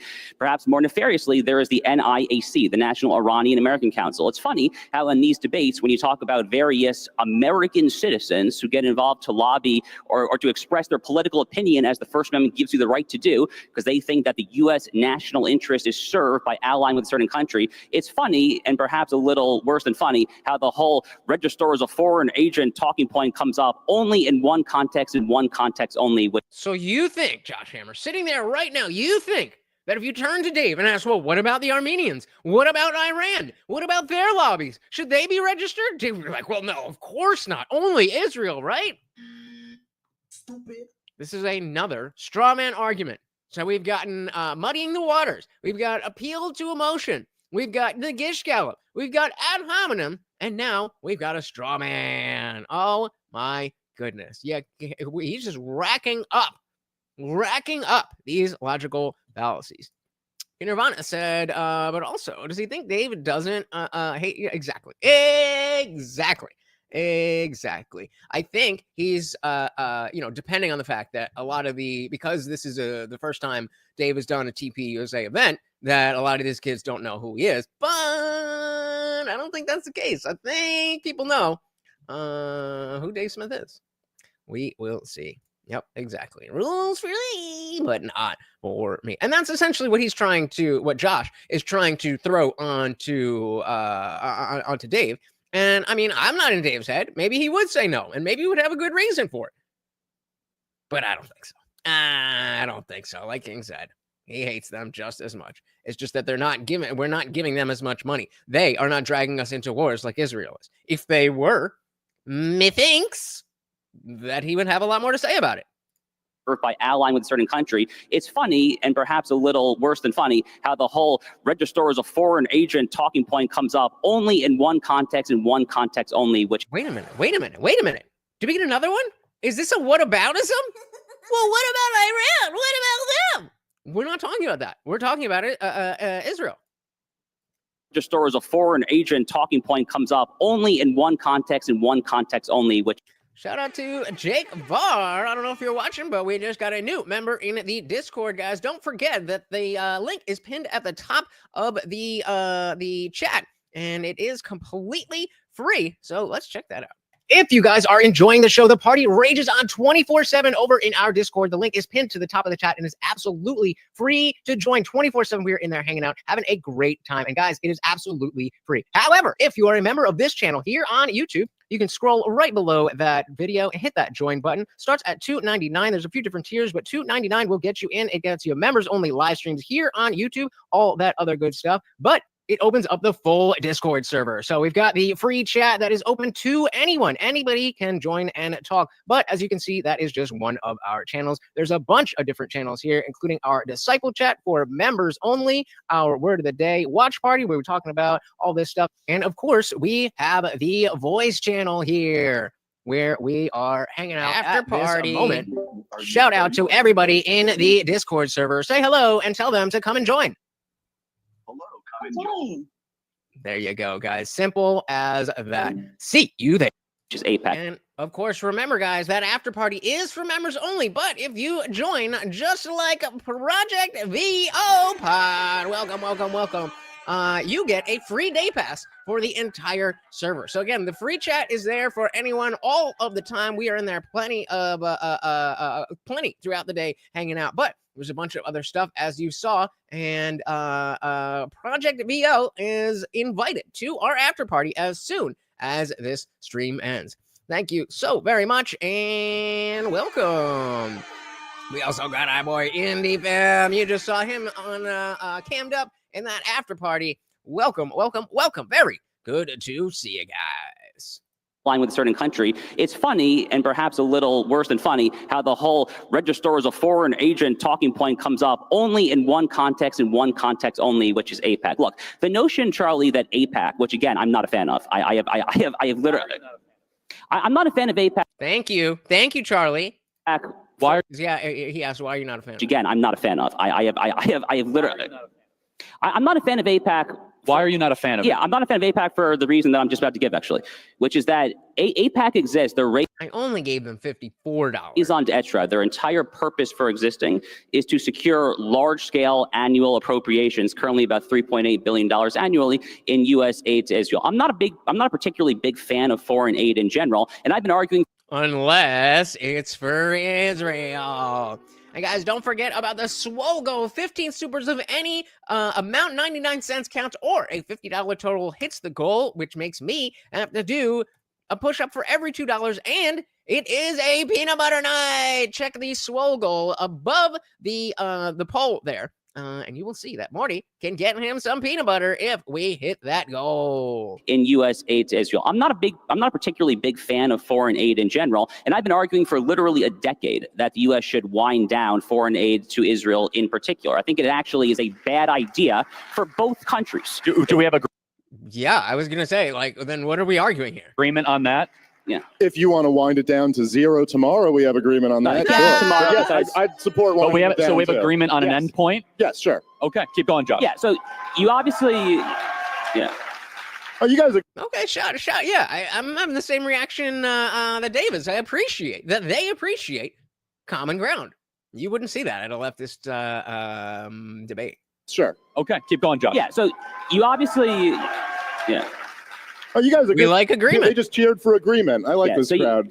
That's the point. We're not here just to throw insults. Yes. You could do Yes. that online. This is here to actually have some sort of. We're a nation. These are our fellow citizens. We got to figure this stuff out, Josh. Hell yeah. Yeah, so you obviously can't do it tomorrow because that would be to betray an ally in the middle of a hot war. That would send a terrible signal to other allies, Saudis, Emiratis, you name it. So you can't. All right. Okay, fair. I think he was being a little bit tongue-in-cheek, but in general, what he's saying is that we should not be spending any unnecessary money on Israeli wars. Do it tomorrow. But I do agree that you should have a game plan, 5, 10, 20 years, whatever it is. I don't really care. Honestly, get a game plan in place to phase out this aid. It's not good for the United States. It's crony capitalism, Eisenhower defense industrial complex, Boeing, Northrop Grumman. All of that is totally true.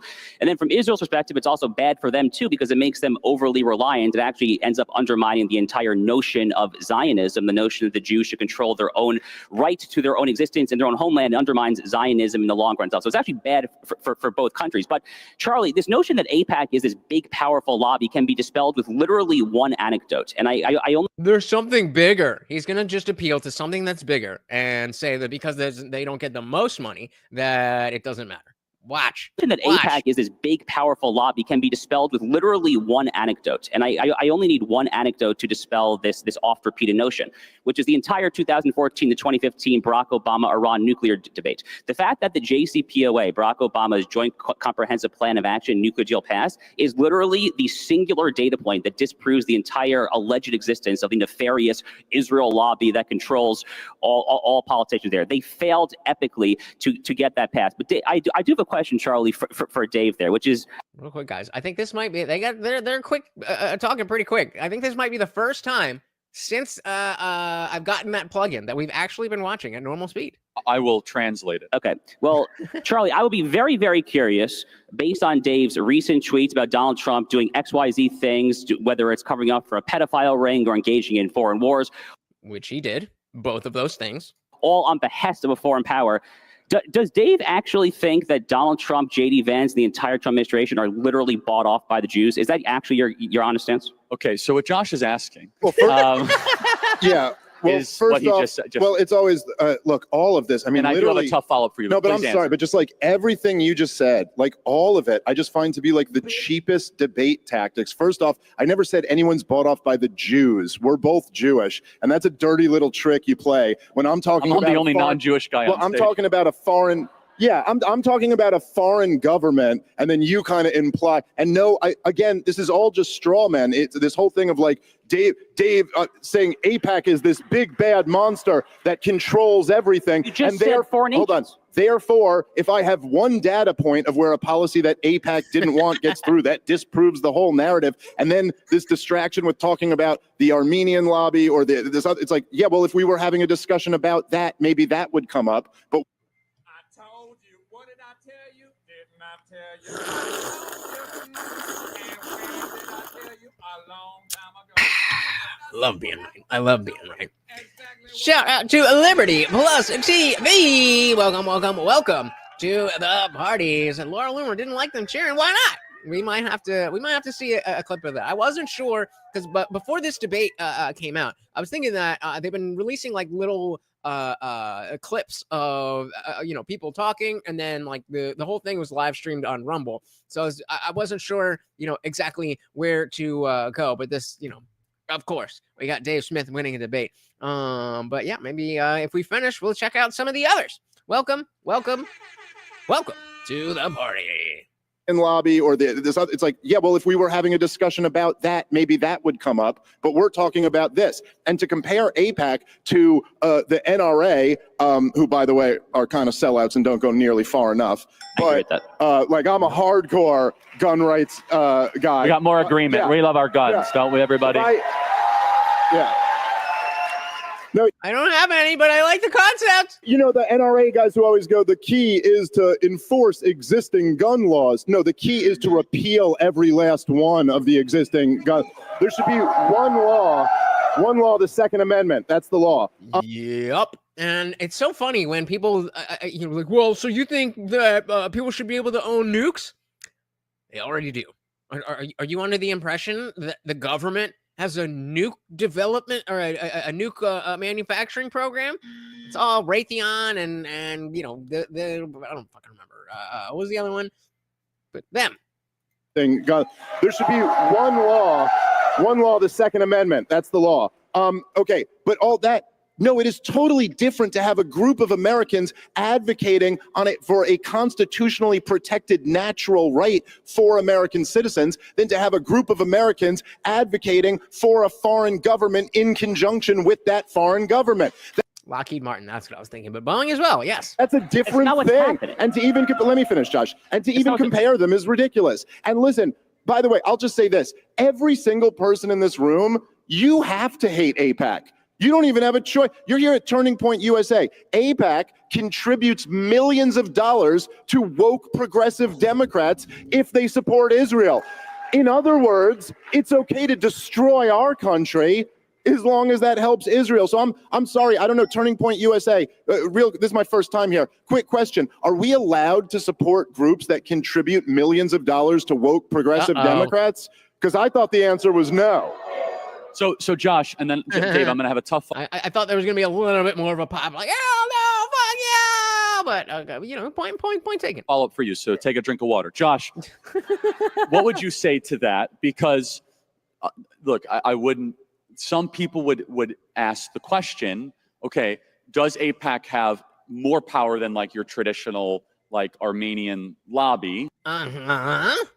And, but more broadly, let's just take it more broadly. Like, is there any concern that, or how would you address the concern? Let me put it this way. How would you address the concern that some people have that a foreign government tends to have an outsized amount of platform in the U.S. government? I'll just ignore it. I just pretend it's not happening. That's all. Just pretend it's not an issue. I think that there are tens, if not hundreds of millions of Americans who care a lot about U.S. relations with. Notice how it's not answering the question. Let's go back. What was the actual question? In the foreign government. How would you address? Tends to have an outsized amount of platform in the U.S. government. How would you address the fact that Israel has an outsized amount of platform in the U.S. government? Charlie, well, if you go and talk to real people, though, there's things that they're going to say when they. Come on. I think that there are tens, if not hundreds of millions of Americans who care a lot about U.S. relations with the state of Israel. Hey, shout out to Thomas Sheedy, president of Atheists for Liberty. Welcome to the party. So Charlie is saying what our enemies via the Groypers were saying 5 years earlier. Were they? So say more on that. Say more on that. What specifically? Because there's some things that Charlie's saying that I don't necessarily buy wholeheartedly, but I understand where it comes from. And then there's other stuff that if it's overlapping with the Groypers, probably not going to agree. Who care a lot Welcome to the party, brother. about U.S. relations with the state of Israel for understandable reasons. This literally goes back, by the way, those of you who are familiar with your American history, this literally goes back to the American founding. The American founders were extremely, extremely eloquent and outspoken about this. From George Washington to John Adams to Hamilton. Oh, is that who the founding fathers were? You're just buying time here.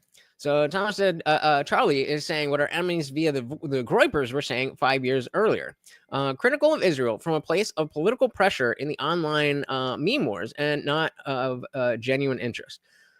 Okay, but is this not the case? I mean, have we not seen a lot of pressure from Israel, from AIPAC to do things that are not in the interest of Americans? I mean, I'm not saying go Groypers, but hey, a broken clock is right twice a day.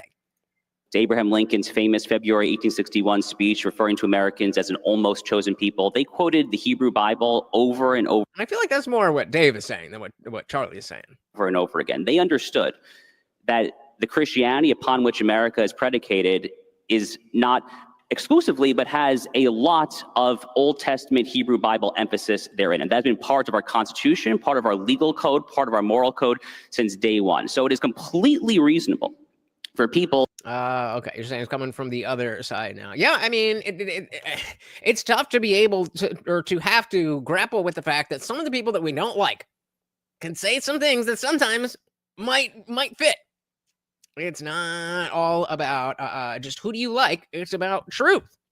Tina Vanna said, all these dweebs have a real disdain for Dave, it always seems. I really don't know why they hate him, especially when they have no arguments. Is it just standard jealousy? If that's so, it's weak. I mean, it's hard to tell. It's hard to tell. I think they are working backwards. That Israel's good, and anybody who says Israel bad must be a Groyper. And so they find a way to make him bad because the fact that they disagree with him. Like woke people do. Always a buddy. Matthew said people despise the Groypers, but they aren't necessarily wrong. They may take it too far, but they're over the target, I think.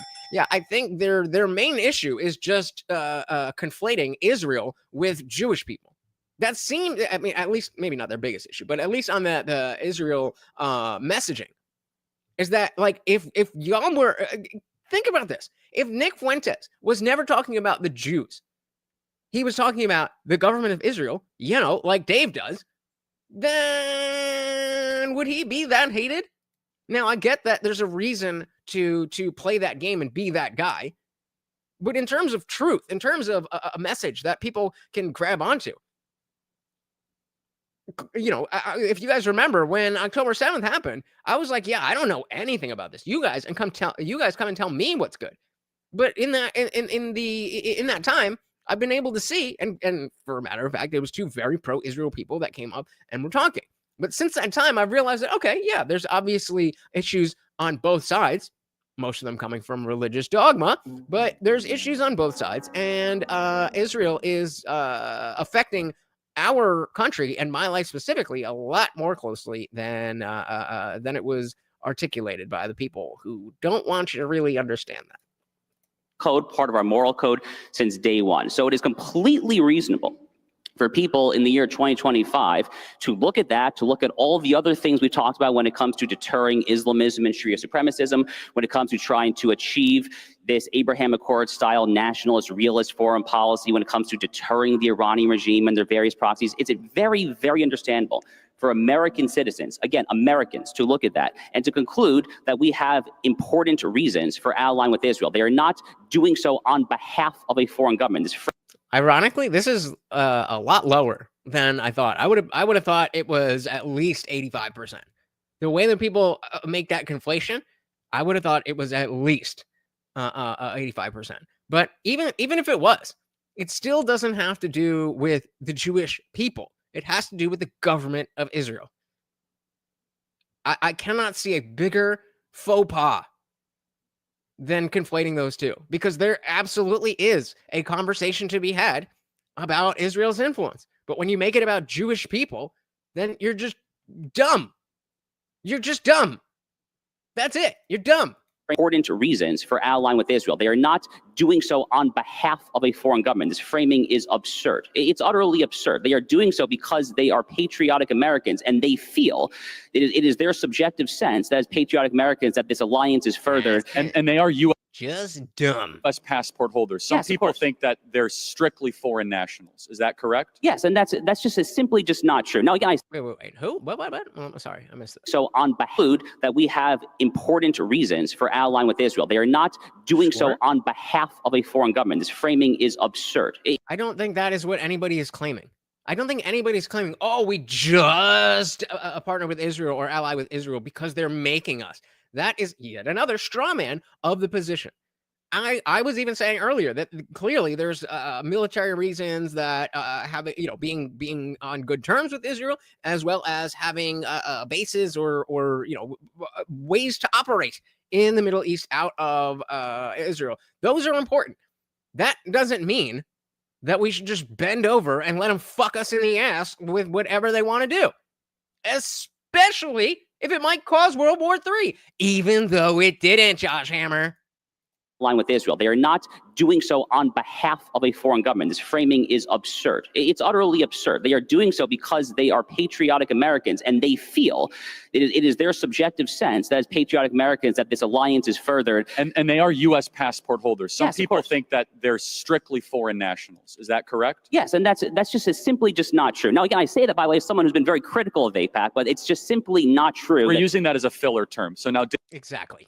The 90s, approximately 90% of the U.S. population identified as Christians, but we can separate Christians and the U.S. government in our minds without a problem. Why can't we do this with Israel and the religions that they follow in Israel? We don't even need to talk. We don't even need to invoke Judaism or being Jewish or anything like that. And yep, it's going down, baby. Shout out to people like Thomas Shady. Dilly dilly to atheists for liberty. Yeah, down to mid 60s and probably going to continue dropping for the next few decades. Remember, we had that short ortho bro uptick, but it's going down. Shout out to Equality and Difference because vagina over on Rumble said, liked, and shared. Thank you. So very, very much. You guys know how easy that stuff is to do. And of course, it helps out the channel so much. Like I always say, even if you don't think anybody's going to click on the link, it does not matter. Just by you telling YouTube, I want more people to see this, they will show it to more people. Welcome. Glenn said, Lutch, why do you hate the Jews? Because they're in all the movies and taking over the world. Dave, for you, Welcome to the party. two quick ones. Do you think that the Council for American Islamic Relations should register as a foreign agent? So remember when I said, do you think if he asked Dave that, he would say yes? Let's see what he says. Let's see. I have a feeling. Two quick ones. Do you think that the Council for American Islamic Relations should register as a foreign agent? Yeah, I don't think there should be. Oh, right again. I am always right about everything all of the time. So Josh brought that up. Yeah, we'll have the Armenian pack and the Iranian one. How come you don't think those are this? But he does. Stupid. Yeah, I mean, I think that's a whole other issue that definitely doesn't have to do with Jews. But agreed. Do you think that the Council for American Islamic Relations should register as a foreign agent? Yeah, I don't think there should be any groups advocating on behalf Okay, of foreign no, governments. you're that being are, consistent. Yeah, Great. that's right. Secondly, though, and Dave is nothing if not consistent. Josh did not say this, but he laced it in through one of the salvos that was, he said, Dave, you're The Gish accusing Galley. them of being bought by the Jews. Now, Dave, there is a rise of, I just think, some disgusting stuff online. I'm not blaming you for this. I'm not one of those people, right? Good, because that would be woke. I mean, not necessarily, but you know what I mean. But yeah, that's coming from the Groypers. But what do you have to say that there's this like dark Jew hate out there? And you see it and I see it. I hate it. It's not good. Yeah. And everyone in this audience, guys, don't get yourself involved in that. I'm telling you, it will rot your brain. It's bad for your soul. It's bad. Yeah, but we can talk about atheists being heathens. All right, I'm going to throw a poll up about anti-Semitism. I'm curious what you guys think. Involved in that, I'm telling you, it will rot your brain. It's bad for your soul. It's bad. It's evil. I think it's demonic. And so, Dave, though, how do you navigate being critical of a foreign government while also, like some people say, well, your fans hate Jews. You're not responsible for your fans. That is dumb. That is terrible. I don't believe that. At the same time, though, Dave, you have a big responsibility on your shoulders, right? Because you're saying something that is heterodox, not in popular opinion, that some people are trying to use to push a much more sinister agenda. Yeah, well, All right, so as he's answering, I just dropped the poll. Has there been a significant rise in anti-Semitism in the last 5 years? Yes, no, or not significant, but yes, there has. Let me know what you guys think. think there's a lot of truth to that. And I think that the fact is that the policies that America, the U.S. government is pursuing are almost guaranteed to create this. And look, I think there's a lot of factors here. I don't have nearly enough time to kind of give all of my thoughts on this, but I think as you young people know, right, even though kind of over the last year with Trump's victory, wokeism has been receding, at least to some degree. To some degree. Any film said atheism is bad for your soul. Is it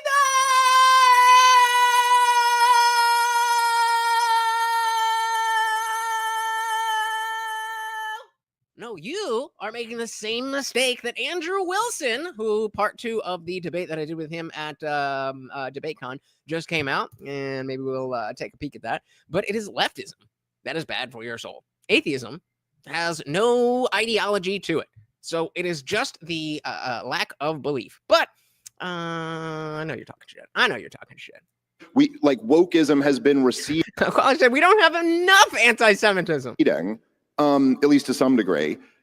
It really can't be overstated how much every institution in American life bought into racialism over the last 15 years. Mm-hmm. And it's like these young kids came up in an environment where that was just considered normal. Yep, we talk all the time about how while the color blindness of the 90s was not the peak of where race relations can be, it was definitely the peak of anything that we had. It was, we had slavery and civil rights, and then, the race relations were getting better and better and better and better. And, maybe we were here if this is a perfect world. And we were here, and then wokeness came around and destroyed it. Are you saying there's a soul? No. But I know what you mean generally when you say a soul. So I could be a dick. And be like, well, what is a soul? Like a Jordan Peterson. But I'm not a dick. And it's like these young kids came up in an environment where that was just considered normal. You judge people by their race and make racialist arguments. And yes, now that has also been embraced by some people on the right. The woke. All right. I will say that I think the best thing to always do in these situations is tell the truth, try to be a good person, try to deliver your message in the most compelling way, and let the chips fall where they may. But I do think that the level of Israeli control over our politics is frankly pretty undeniable, as much as people try to. Look, just think one example, right, of this. So Matthew said about our running poll, again, has there been a significant rise in anti-Semitism in the last 5 years? Yes, no, or not significant, but yes. Says state about the same, but the anti-Semitic people aren't getting banned on X like they did on Twitter. So now the craziest people are more visible. Very strong point. Very strong point. I honestly hadn't really put together the fact that people were getting banned on exactly what you're saying, that the openness When was that? When did Elon? Let's see. When did Elon buy Twitter?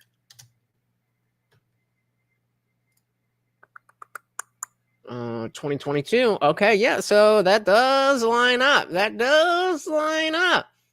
Became the major holder beginning of 2022. Final agreement reached April.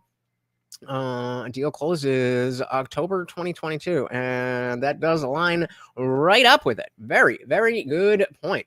So maybe because a lot of you are saying not significant, but yes, and you may have swayed me. You may have swayed me, Matthew. I think you are right that a big factor of what we are seeing has to do with the change in Twitter.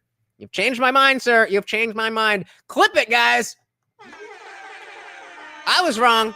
I changed my mind. Shout out to Matthew King. Man is leaving us already? Oh, all right. You have a good one. Thank you so very, very much for stopping by. Quality and Everett said, did you just imply that Jordan, son of Peter, is a dick? Watch out, his lobster minion's gonna get you. I didn't say he was a dick. I just said he doesn't know how to have a normal conversation. That's it. Pretty undeniable, as much as people try to. Look, just think one example, right, of this. So Donald Trump, you remember at the end of the 12-day war when Donald Trump starts pushing for a ceasefire, and then what does Israel do? They come in and start bombing regime targets, not nuclear sites. They come in and start bombing, and then Donald Trump was furious with Netanyahu. Obviously, he gave him a real talking to. His most angry moment toward Netanyahu when he said they both don't know what the F they're doing. I kind of love that moment. For the record, yeah. I love it. Christian conservatives are so fucking. It's like, oh, he said the F word. That's so cool. Like, oh, that's so boomer. Love that moment too. But then the next day, he's right back to just advocating that they drop the charges against Netanyahu. He's still going to continue funding Netanyahu unconditionally. You know, anyone else, Donald Trump, would have come up with a nickname for him already and just been smashing them all over the place. Phrasing. King Rana said, I say raise because you got people like all the Son Piker audience and people like him that I feel went towards the hatred of Jews because they feel they have a righteous cause for the Palestinians. Yeah, I mean, in terms of the anti-Semitism, that's kind of where I was coming from, and I think it's a mix of what both of you are saying because I do think that, and that's why I put the word significant in there. Because there definitely has been a rise in anti-Semitism, and it may have been, and it may be partly due to the fact that anti-Semitism in people was always there, but they just knew they couldn't post it on Twitter, and now they can. But also with the fallout of the Leftovers podcast between Hassan and Ethan Klein, that stuff, all those people are getting real comfortable talking about Jews and instead of talking about Israel. So I think you're both right. I think yeah, I think it's a combination of both. Well said. Well said. What are you saying, Equality? Would have come up with a nickname for him already and just been smashing them. Beta baby. Beta baby. All over the place. He was trying to lure America into a war that Donald Trump didn't want to get into. But then we still got it because he literally chose to get involved. Like that was Donald Trump's decision. Right, but it was and it was a bad decision. Too. But then we still got it because he literally chose to get involved. Like that was Donald Trump's decision. Right, but it was also his decision. Israelis had a backup plan. Right, for, but it was also his decision to push for a ceasefire and to try to end the thing. And Israel, which was a good decision, agreed immediately. Well, no, they bombed the crap out of him immediately. And then they agreed. That's why Trump was so upset. Simple question. I want to phase out USA to Israel. Okay, I established that. Allegedly, Prime Minister Netanyahu is now getting on board with that as well. Certainly a lot of people in his coalition too. I'll believe that when I see it. Well, he's basically said that, so you should believe it. But what exactly? Well, he said it, so. Politicians saying something. Let Josh finish his question. You should believe Dave, it. let Josh finish his question. If the Israeli government were to agree that that is the best policy, and if the United States were to do that, then what in God's name is your actual problem? Well, I'm sorry. So if America was not propping up Israel and America was not... If we wind down the foreign aid, then what is your issue? Well, there's other military intervention, obviously. So I'm not sure I follow. I'd be very happy to wind down the foreign aid.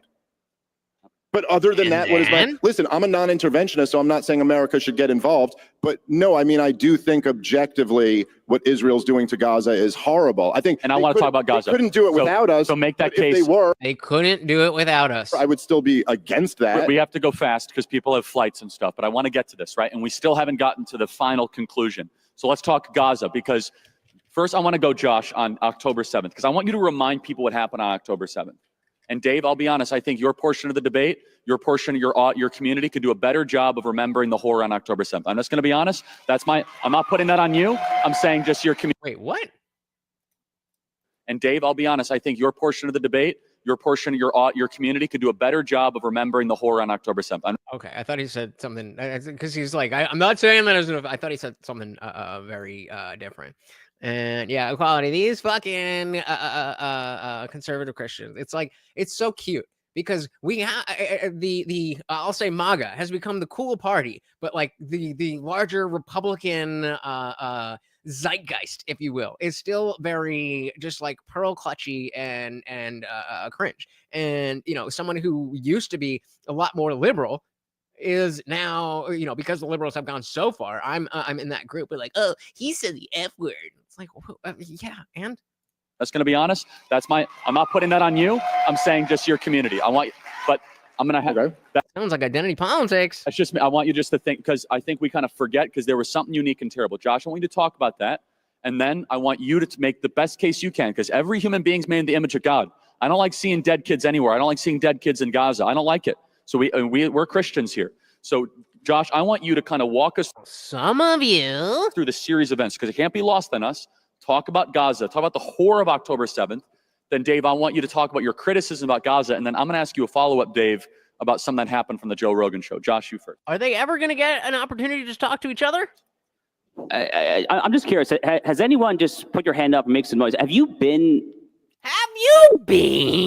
any of you to the parts of Israel that were slaughtered by Hamas? Anyone? All right, a few people. Okay. So I was also there a few months after it happened. If you haven't been there, it's very difficult to describe what you see. You see. Oh my God! He did it! He literally pulled a "Have you been?" Come on, bro! Come on, bro! If you haven't been there, it's very difficult to describe what you see. You see these kibbutzim, these small villages. By the way, these were typically left-wingers. These were peaceniks that were establishing their villages on the border to try to engage in pen pal diplomacy, if you will, with the Arabs of Gaza. To be honest, I do not know anything that he just said. And Quali said, "Oh, fuck you, Charlie. How many Israelis were killed versus how many Gaza children have been killed? Not even close." There's no clean hands in this conflict. Kind of left-wing peacenik people. And you see just kitchenware throughout the streets, teddy bears everywhere, blood-stained walls, bullet holes as far as the eye can see. Like in Israel. It's very difficult to describe. The only time that I had that similar feeling walking around places like Kfar Aza was when I was in Treblinka, the Nazi concentration camp itself. So look, in total, and there's a brand new report talking about the extent of the mass raping and sexual violence that Hamas committed on October 7th. Okay, real quick, because I'd never heard liberal peacenik. So I asked what it means on ChatGPT. So liberal peacenik is a somewhat informal or derogatory term used often by critics to describe someone with liberal political views who's strongly anti-war or pro-peace to the point of being seen as naively idealistic or pacifist. Oh man, when I was going through this is a side quest on a side quest, but when I was going through my deconstruction of religion and really my moral structure, I for a while thought about the fact that, you know, violence is bad and I'm a pacifist. But very quickly, somebody was able to prove to me that I am not a pacifist, because if you're a pacifist and you see some little kid getting beat up by a grown-ass man, well, you can't get involved and get violent. So I was like, oh, that ain't me. Have you been? Liberty said, Charlie doesn't know the name of Dave's podcast, but accuses his community of downplaying October 7th. little bit of wokeness tingling in there. And, you know, people like you have said things like this, so I'm gonna put it on you. So yeah, a breakdown of the term again. I'm talking a liberal peacenik. So peacenik, someone who is vocally and actively anti-war. Okay, so he's basically just saying it was a bunch of liberals who were naively pacifistic. Difficult to describe. The only time that I had that similar feeling walking around places like Kfar Aza was when I was in Treblinka, the Nazi concentration camp itself. So, look, in total, and there's a brand new. Just gotta throw in a Nazi comparison there, you know, to frame the question. I was in Treblinka, the Nazi concentration camp itself. So, look, in total, and there's a brand new report talking about the extent of the mass raping and sexual violence that Hamas committed on October 7th. Combined, you're looking at roughly 1,200 people slaughtered. By the way, not all Israeli nationals. Dozens of Americans were either murdered or taken hostage in Gaza as well. In total, something like 40 to 50 different nationalities were represented of those who were slaughtered on October 7th. In fact, just looking at it from a very strictly, narrowly American perspective, October 7th amounted on its own terms to the largest American-only hostage crisis since Tehran in 1979, because of all the American citizens who were then taken hostage into Gaza. So it was an unspeakable atrocity. We don't really have all the answers to this day as to how it happened. Perhaps we never will. I certainly hope to get some clarity at some point there. I want to point out, we just ended that poll, and we only got 5 votes, but not a single person said no, there hasn't been a rise in anti-Semitism. Take that for what you will. But it was the single deadliest day for the Jewish people since World War II. And given Israel's small size, it's roughly the equivalent of 45 to 50 9/11s, if you can possibly contextualize that. So that was what precipitated this war.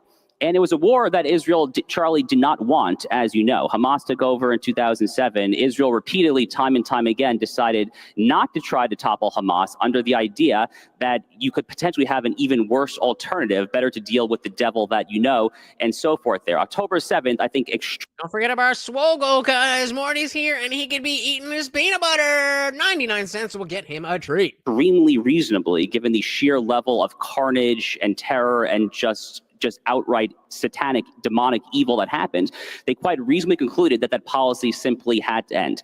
And what's happened in Gaza for the past year and a half, almost 2 years now, has been a protracted war in one of the most condensed urban environments in the world. It is very, very, very, very difficult war-fighting conditions.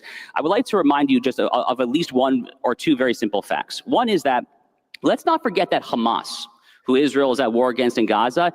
He said that I will be so happy. I will be so happy if we get the trifecta.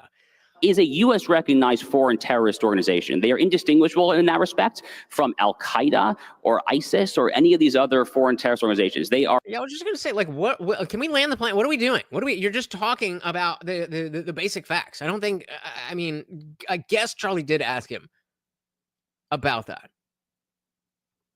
Okay, we'll give him a pass because Charlie did ask him, like, what happened. We'll give him a pass. Respect from Al-Qaeda or ISIS or any of these other foreign terrorist organizations. They are a rabid jihadist network that, like all these other jihadis and Sharia supremacists, also wants to kill not merely Jews, but Christians and all infidels. They say that very clearly in the 1987 founding charter. That is point number 1. Point number 2, Charlie, you mentioned that this is a very Christian audience. I am Jewish. We happen to share most of the Bible. And I am a firm believer in Genesis 1:27, that we are all made in God's image. That is one of my foundational beliefs in everything. I write about this at great length in my book, Israel and Civilization. To me, that's the single foundational ethical imperative of all of Western civilization. It informs my pro-life views and so much else. So I, like you and like so many others, all... Guys, real quick, we got 12 people here and only 5 likes. Can we just get 3 more likes? That would make me so happy. So weep whenever innocent people are dead. There are 2 points to make, and I'll make them very briefly because I know I'm sensitive to time. One is that we know, because we actually have people like John Spencer, the head of urban warfare studies at West Point, who have actually been able to crunch numbers. We know that when you actually look at the civilian to combatant death ratios in Gaza, it is the most humane civilian to combatant death ratio in the entire history of urban warfare. John Spencer was there, by the way, in 2016, 2017 in Fallujah, Iraq, during the Trump-led ISIS counterinsurgency. The United States Army, God bless them, did not even do quite as well as the IDF in terms of civilian to combatant death ratio, according to John Spencer of West Point. Point number two, which is a very simple point that Dave Smith. Okay, so point one was nothing. I wouldn't even call it some bullshit. It was just nothing. Shout out to CT223. Welcome to the party. He literally, I don't know if you caught that. He literally used, have you been? Literally. Welcome to the party. Point number one, stupid. Let's see what point number two is. Okay. Why not? Actually, wait, I can copy and paste. Copy, paste. Boom. Ask and I shall receive. Death ratio, according to John Spencer of West Point. Point number two, which is very simple. Yeah, he goes, oh, he's Jewish? Color me shocked. Be nice. Point that Dave Smith and his friends always like to look over is that when you're just trying to ascribe moral Wait. Who's Dave Smith's friends? Simple point that Dave Smith and his friends always like to look over is that when you're just trying to ascribe moral culpability to every single tragic death in Gaza, Charlie, you made this point so well in your recent debates over in England against these highfalutin British faux intellectuals at Cambridge and Oxford, when you said that the moral culpability comes to people who are using human shields. That is just how it works. That is the law of war. That is the law of combat. That is just basic morality and logic 101. So that is essentially how I see Gaza. I know Dave has plenty to say in response to that. So Dave, take 2 minutes, and then I have a crisp follow-up. Yeah. Shout out to Scott Horton. I was just thinking, I cannot wait until the next part of the problem when he breaks this all down. You like that, huh? I mean, geez, there's a lot there. First A lot of bullshit. of all, look, if you support what Israel's doing in Gaza right now, I would just, like, my advice to you guys is just know that you never have a leg to stand on claiming to be pro-life for the rest of your life. Just saying that. If you, oh, it's so Bars. So it's okay to support. So, like, I think this is an important distinction because this is often similar to a left-wing talking point about pro-lifers, where they'll talk about if you act like you're so pro-life, but as soon as the baby is born, then you don't want to be in favor of social services and stuff like that, and which is a stupid argument because I was never in favor of giving people welfare. I'm just in favor of not killing people. That doesn't mean that I am responsible for their sustenance and their life. Those are two different things. But what Dave is doing here is specifically talking about life and death. And if you're supporting death, then you clearly are not pro-life. Quality wants them all. Dilly to you. Shout out to Rumble.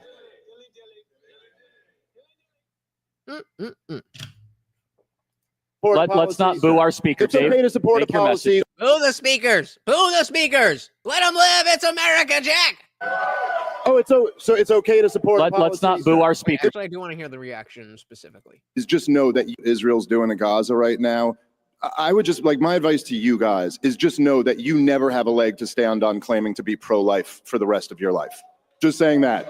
If you, oh, it's so. That sounded pretty positive, but it could just be the microphones. But it sounded like a positive reaction. It's okay to support. Let's not boo our speaker, It's Dave. okay to support Make a your policy message. that is killing babies. All of a sudden, killing babies is negotiable. All right, fine. I'm just For Hamas. reading the room. So, Dave, why No, don't no, you? I'm not talking. What was that for Hamas? So Hamas is the only one that's killing babies? So it's okay if Israel does it, but not Hamas. Killing babies is negotiable. All right, fine. I'm just For Hamas. reading the room. So, Dave, why don't? What is the distinction? What is the distinction between Hamas killing babies and the IDF killing babies?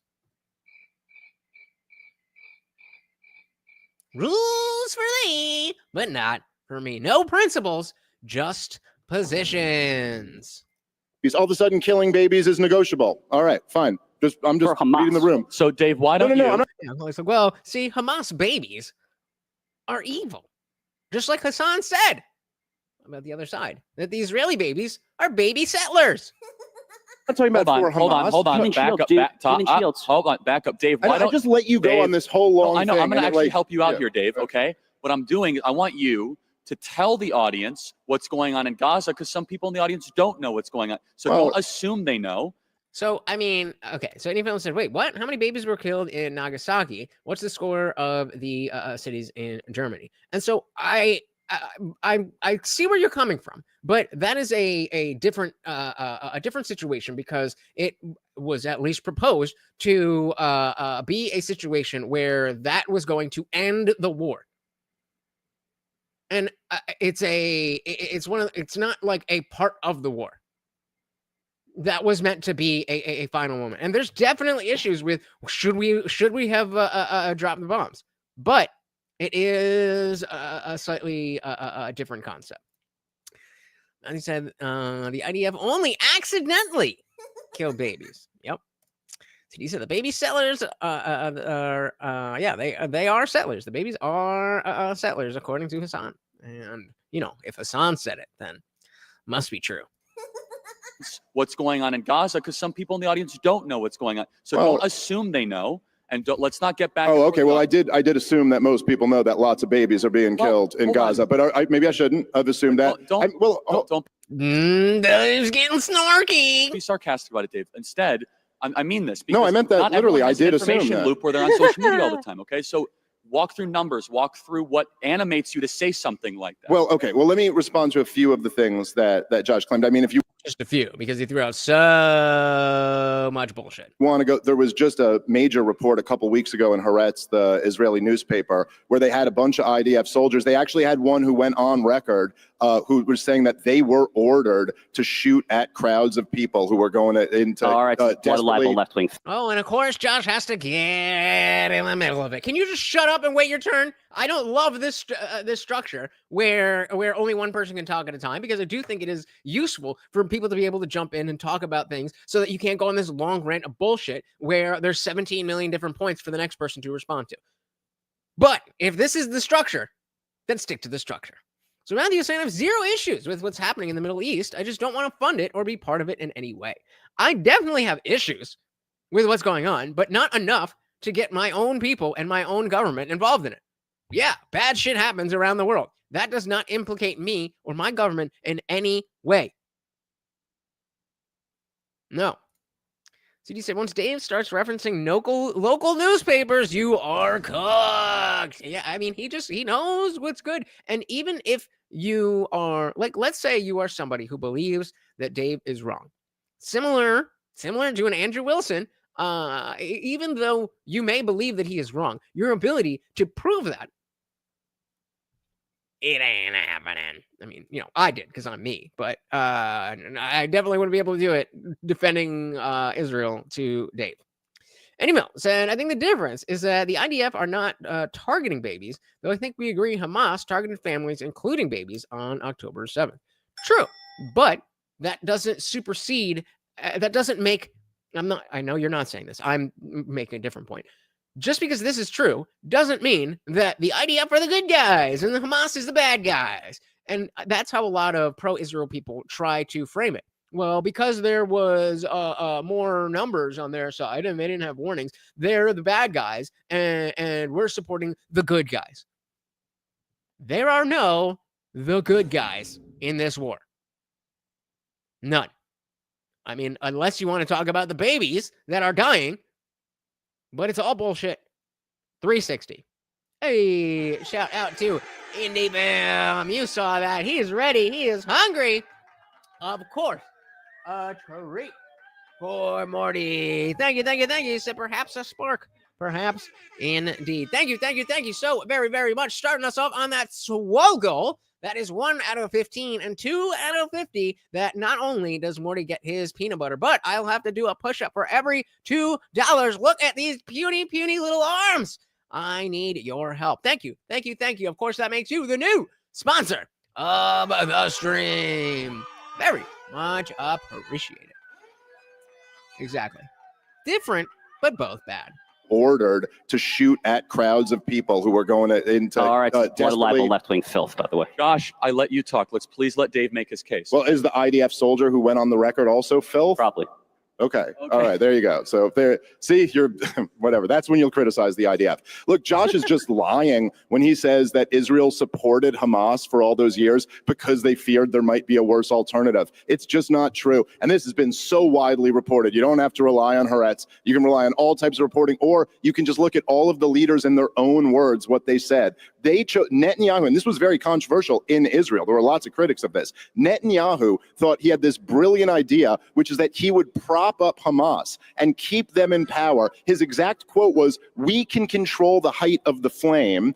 So he was like, we'll keep these terrorists in power, and that way we can tell the entire international community that, look, we have no partner for peace. Yikes. Yikes. That's quite a bit of politicking, if I may say so myself. Quality said the killing of Japanese civilians and German civilians was also mass murder. Agreed. Just not the same kind. Just not the same kind. The whole Israel isn't targeting civilians is semantic obfuscation. They have total disregard for civilian life, which is just as bad. Exactly. And if you hate semantic obfuscation, you can get your own Stop Semantic Obfuscation phone case, or we got stickers, or we got bags, and you can get that in any of these designs over at TheIndianJesus.com, including the projection and my favorites, Stop Semantic Obfuscation and End Dogma, only at TheIndianJesus.com. We got Matthew King said they've been killing each other for thousands of years. Christians, Jews, and Muslims in close proximity doesn't end well generally, especially when holy and sacred ground is involved, which is why we as a species need to evolve beyond dogma. Or at the very least, organized religion. It's just not, it ain't working. It ain't working. It's only the people who have moved past that are living in peace. So take that for what you will. That way, we can tell the entire international community that, look, we have no partner for peace. We have no one to deal with here. And that way, we never have to negotiate with the Palestinians. This was the game that he played, and it blew up in his face and really blew up in the Israeli people's face on October 7th. And I've never downplayed October 7th. I don't know. I know, but I'm just making the point that I never have. Thank you for that, because what happened there is totally evil. You don't have to downplay any of that. And in fact, I've criticized many other critics of Israel who have downplayed that. It was a horrible day. Awful, atrocious acts were committed by Hamas terrorists.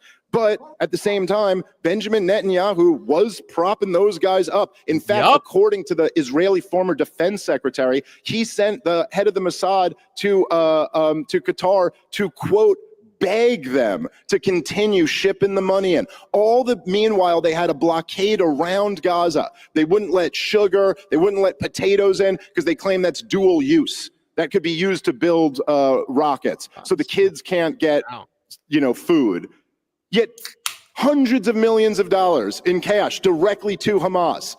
I guess money doesn't have a dual use. So, the whole mission of this, what you can't even really call a war, because it's not a war, it's the destruction of a captive people. Gaza's been occupied since 1967 by the Israelis, and they're now just slaughtering the people there. We've had a bunch of elections, right? And they've decided their own fate, right? No, they have. Oh, okay, all right. Just making sure. That's a fact, and it's under the supposed goal that they want to eliminate Hamas and they want to retrieve the hostages. And yet, Hamas is not being eliminated. The Israeli government is claiming that they've killed 20,000 of their fighters, and yet there's still as many as there were at the beginning. So Dave, let me ask you the follow-up that I wish that I had an answer to when you were on the Joe Rogan show, but that thing descended into a mess, right? It was madness. Oh boy, because I do feel like as much as Charlie is going to be more in the Dave Smith camp as his own content creator, influencer, whatever you want to say it. I would have to imagine that Charlie watched that debate and was more on Dave's side. But he is also very trusting, or not, maybe not very, but a lot more trusting of the institutions of the Republican Party. So let's see. I wish that I had an answer to when you were on the Joe Rogan show, but that thing descended into a mess, right? It was madness. So I'm going to try to do it here. This was the best point that I think that for whatever reason, it wasn't answered. How? And you film said, point of order. There haven't been Jews living in Gaza since 2005 or 6. Meaning there's no occupation. Hamas runs Gaza. What? Up too dumb. You gotta dumb that down for me. This was the best point that I think that for whatever reason, it wasn't answered. How then should Israel have responded to October 7th? Be specific. I know you might say, well, don't kill kids, but hold on. How would you say you would be okay for Israel to respond? Because it would be a defensive war at that time. 1,300 of their own kids and women were killed and raped. So please just answer, how then would you be okay with Israel responding to October? Whatever the fuck you do that leaves me and my country and my government and my military out of it. That's it. Whatever the fuck you want to do. I don't care. I don't care. For 7th. Yeah, well, I certainly, look, I'm not saying that Israel was going to respond with zero violence from after October 7th. But I think the important thing to remember here is that, first of all, for the entire history of Israel's existence, they've been dealing with this terrorism problem. I would argue that the Palestinians have been dealing with the terrorism problem from Israel as well. But this is, and they've never, until Netanyahu, they never treated it as a problem for the regular old military. It was always targeted assassinations and special ops. And look, the truth is this is the fact, right? When you have been occupying a group of people since 1967, Israel has completely controlled Gaza. They withdrew in 20 years ago. Yes, okay. And if you want to go back and look at this, you can read Sharon's top advisor, in his own words, said the disengagement was to put the... We're running out of time. I know, but... Okay, all right. I won't be able to go through all of this, but it's not true. Israel continued to occupy the whole time. And when people broke out... They literally dug out their own... Okay. So, any film said, point of order, there haven't been Jews living in Gaza since 2005 or 6, meaning there's no occupation. Hamas runs Gaza, or did pre-October 7th. So he said, Dave said that Israel is occupied since 1947. Israel pulled out in 2006. Hamas has been in charge since then until October 7th. And what is that? How does that change his argument? I you know, a lot's been said, so I'm not specifically familiar what you're referring to. Continued to occupy the whole time. So, and when people broke out, literally dug out their own... No, keep going, Dave. Okay. So when people break out of Gaza and just start slaughtering civilians in Israel, yes, it was a horrible day and the world feels for those civilians. But at the same time, you have to know, if you're Israel, that the way that you respond to this is going to be how you're characterized in the international community. And so, you know, kind of like how when the World Trade Center went down and we went on a 20-year regime change war in a different country, it's going to reflect badly. You would at least make some effort to not kill so many civilians. You can't, dude.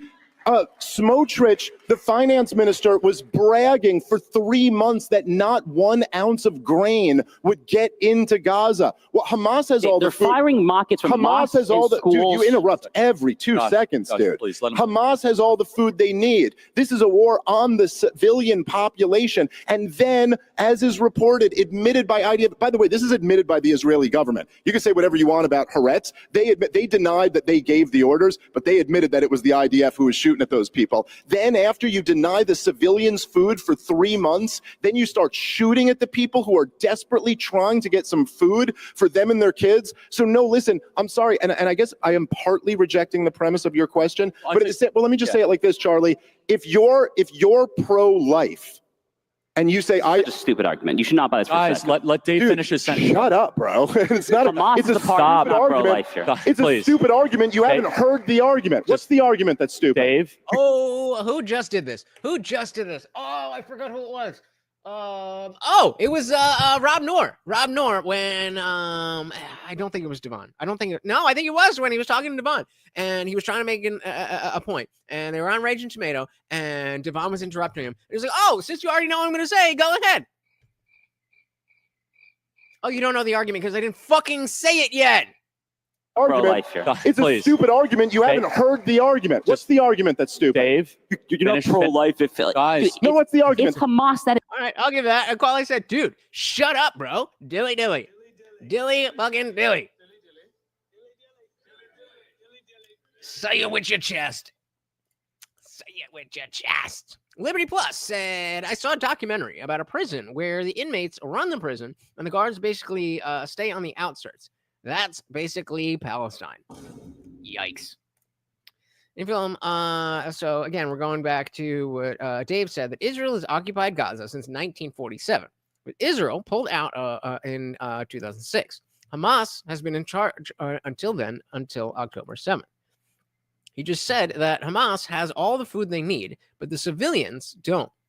And that Israel is keeping the food from the civilians. It is Hamas that is keeping the food from the civilians. Okay. Well, definitely believe bad guy versus bad guy is going to have bad guy shit. But thank you for the clarification.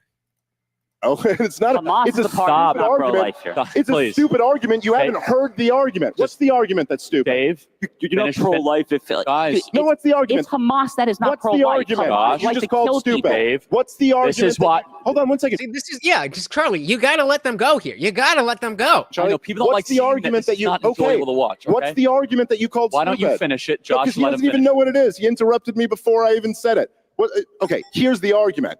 If you're pro-life, That means you don't want people to die. it's not incumbent on you to have a plan for what the mother ought to do with the baby. Like, you don't have to have a plan for daycare and college funds and all Yes. that. You just say, hey, I think this option should be off the table. Yes. I don't think you have the right to murder the baby while it's inside of you. Yes, that is exactly. Oh, where am I? Come on. That is exactly what I was saying before. Exactly. It is not the same argument. It is not the same liberal argument. Well, if you really cared about these kids, then you would give them all your money.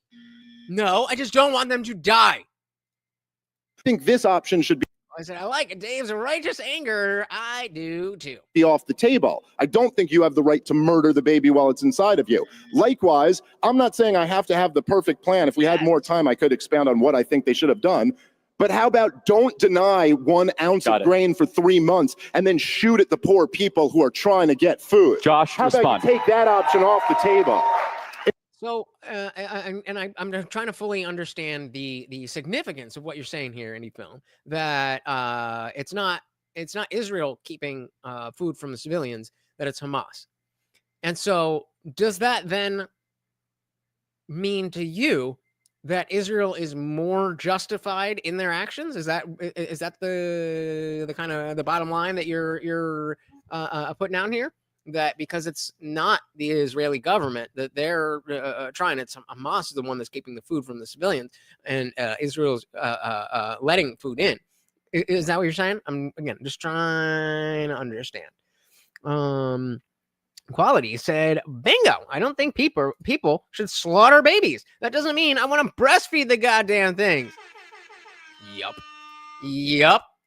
Poor people who are trying to get food. Josh, How respond. about you take that option off the table? Is that argument stupid, Josh? Dave, Okay, Josh. the party in Gaza that is not pro-life is Hamas. Agreed. Hamas is the jihadist, U.S.-recognized foreign terrorist organization that in their founding charter, by the way, they were founded simply as the Palestinian Arab offshoot of the Muslim Brotherhood. We all agree The- Hamas is bad. Well, no, I'm not going to sit here while he interrupts me every time Hamas I speak and calls never it a interrupt founding him. But charter. Dave, respectfully, you are criticizing him for interrupting, so don't do that. So just let's have an uninterrupted narrative. Just And I appreciate what Charlie is trying to do in the sense that it's a bunch of students and he wants them to be able to understand. So if they start yelling over what happened in 2005 with this mullah and then everybody's going to get lost. But at a certain level, you have to let them engage with each other. It's not it just doesn't do justice to the debate itself. If you want them to hash out their ideas, then there has to be some level of being able to jump in. There has to be some level, and maybe a better option would be to say, okay, well, you're jumping in here, so okay, Dave has an interjection here. How do you answer to that? And you be the one that drives those, but you can't just block somebody from talking. I guess you can, but that. So just let's have an uninterrupted narrative. Just thank you. Okay. Hamas calls in their founding charter for the death not merely of every Israeli, not merely every Jew, but of every infidel, which they identify as not merely all Christians, but also all Muslims who don't subscribe to their idiosyncratic form of Sunni Sharia supremacism. So the group in Hamas, the group in Gaza that is not pro-life is Hamas. And Hamas has the unequivocal, and I would argue sole moral culpability for the human shield-induced deaths of all the women, civilians, and babies when they are indiscriminately firing rockets, mortars, and missiles from mosques, from United Nations schools, and on. That is where the blame goes. The blame goes to Hamas.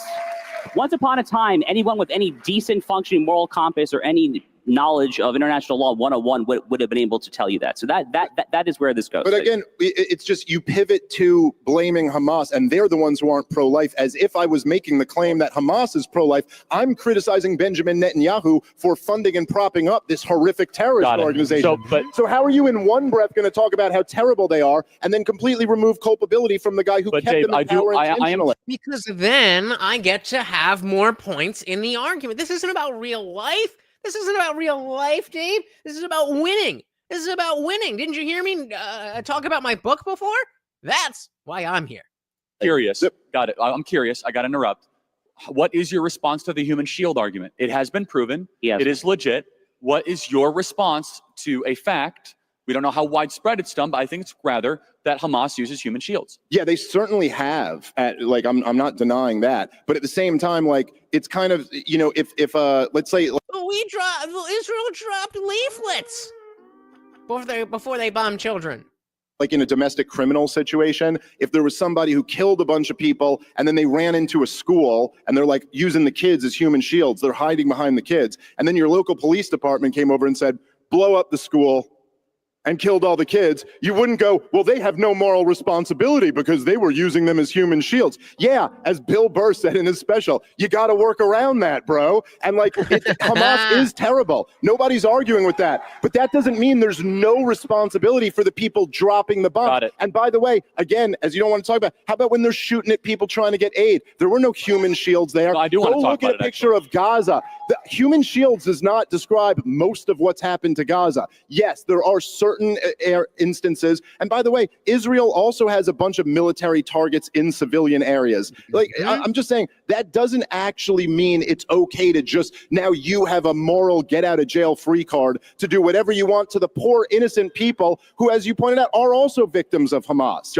It does not work like that. It does not work like that. And trying to remove yourself only slightly to be like, well, I mean, it's mad, but this is the better option. So when it's a false dichotomy, as if the options are letting Hamas just do whatever they want or killing kids. Like, that's not the situation that we're in.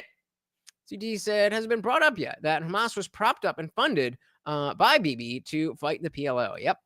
That was like one of the first things they said, and I don't remember. I don't, because of the structure of this. I think it was in one of these diatribes, and then it just got lost in the conversation. But they did bring it up. They did bring it up. To do whatever you want to the poor innocent people who, as you pointed out, are also victims of Hamas. Josh, and that's what people are objecting to. Josh, what is your response to? I know there was some pushback online to the shooting at the aid site with food. Is that as Dave is telling it? Indie Film, is that what you're talking about with this? Or is that, again, just genuinely asking whatever Dave was talking about with the shooting at the aid site? The fact that Hamas plants their tunnels and supplies and headquarters under hospitals and schools, etc., is why the IDF had to go in on foot and not just drop bombs. Sounds about right to me. So I know there was some pushback online to the All right, guys, we do have quite a little bit left of this debate to go, but we are past the 2-hour mark, coming up on the 2.5-hour mark. So if you would like to finish this, and we can go over my new debate with Andrew Wilson, you know how where the fuck is it to keep the party raging. People are objecting to. Josh, what is your response to, so I know there was some pushback online, to the shooting at the aid site with food? Is that as Dave is telling it? Charlie, honestly, I have not spent too much time on the details, but what I can tell you is this. We know for a fact. I don't know, but I will tell you that Dave's a bad person. I said it's not always good versus bad. Sometimes it's bad versus worse, and sometimes it's bad versus evil. Yeah. And I think that is a situation we're in. But I think that's the situation we're in. And I would say Israel is bad and Hamas is evil. But that is precisely why we should not be involved. And if you are an ally of us, then getting us involved in a bad versus evil conflict, you're not a good ally.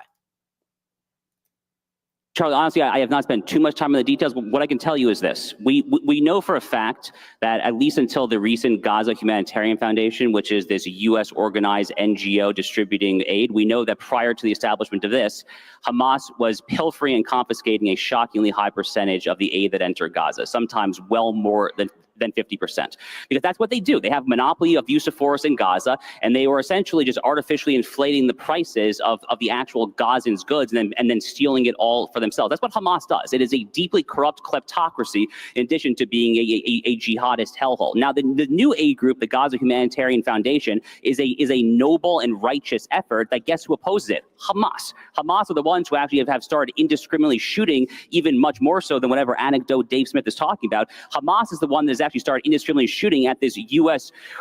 perpetuated this U.S. orchestrated new aid distribution organization, because Hamas doesn't like the fact that the United States under Donald Trump, God bless him, has found a way to get around the Hamas monopoly on aid distribution in Gaza. We are way over time. And so now I want to end with what do we want? Okay, we both are challenging, we're defending, so we got to go fast. Josh, I'm going to start with you.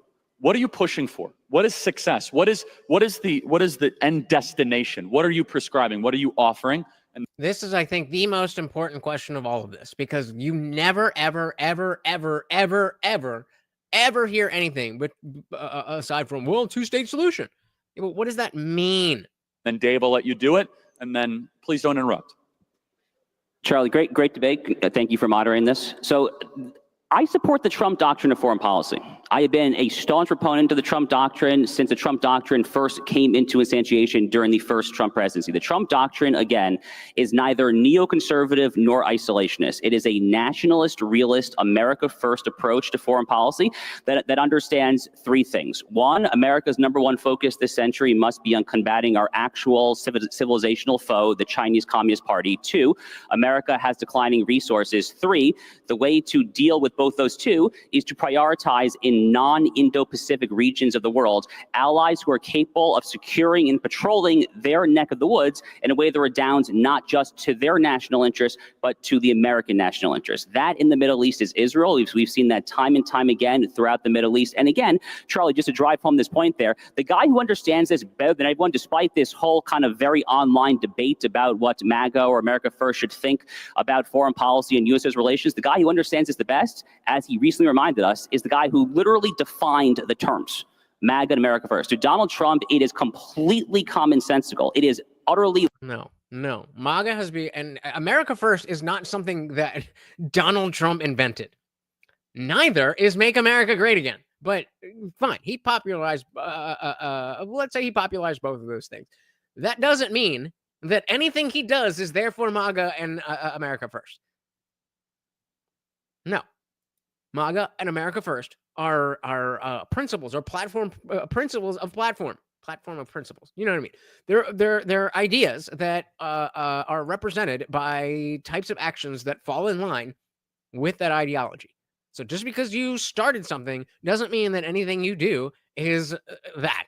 So just because I started this channel, if I started just talking about Disney kids shows all the time, then that wouldn't fit with what this channel is. And a lot of you probably would stop watching because that would probably be pretty boring.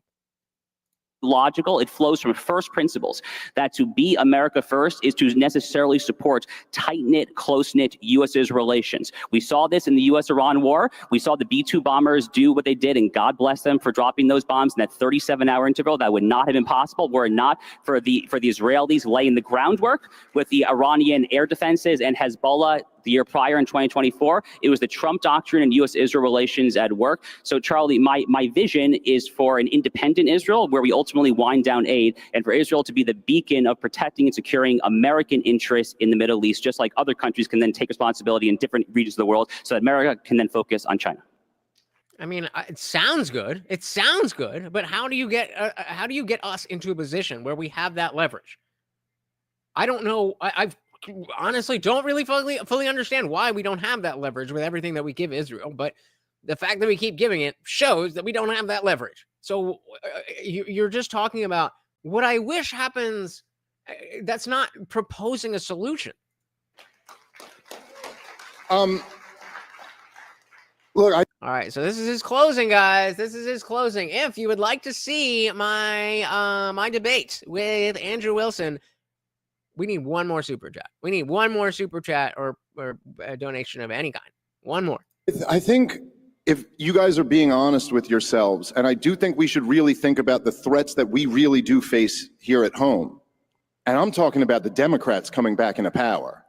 Forget all these made up threats about other countries that really can't mess with us at all. I don't know if you guys have noticed, and you could say it's a very online debate all you want to. This hasn't been a good month for Donald Trump. His base is really kind of turning on each other, and these are. I mean, and turning on him. I am thinking that this. When you still talking about that, that might be the beginning of the Donald Trump is a full politician arc. He was the outsider.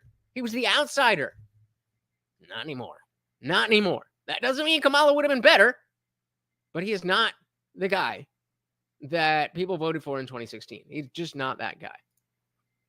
Matthew said, could it possibly just maybe have anything to do with Mr. Jeffrey and certain blackmail files?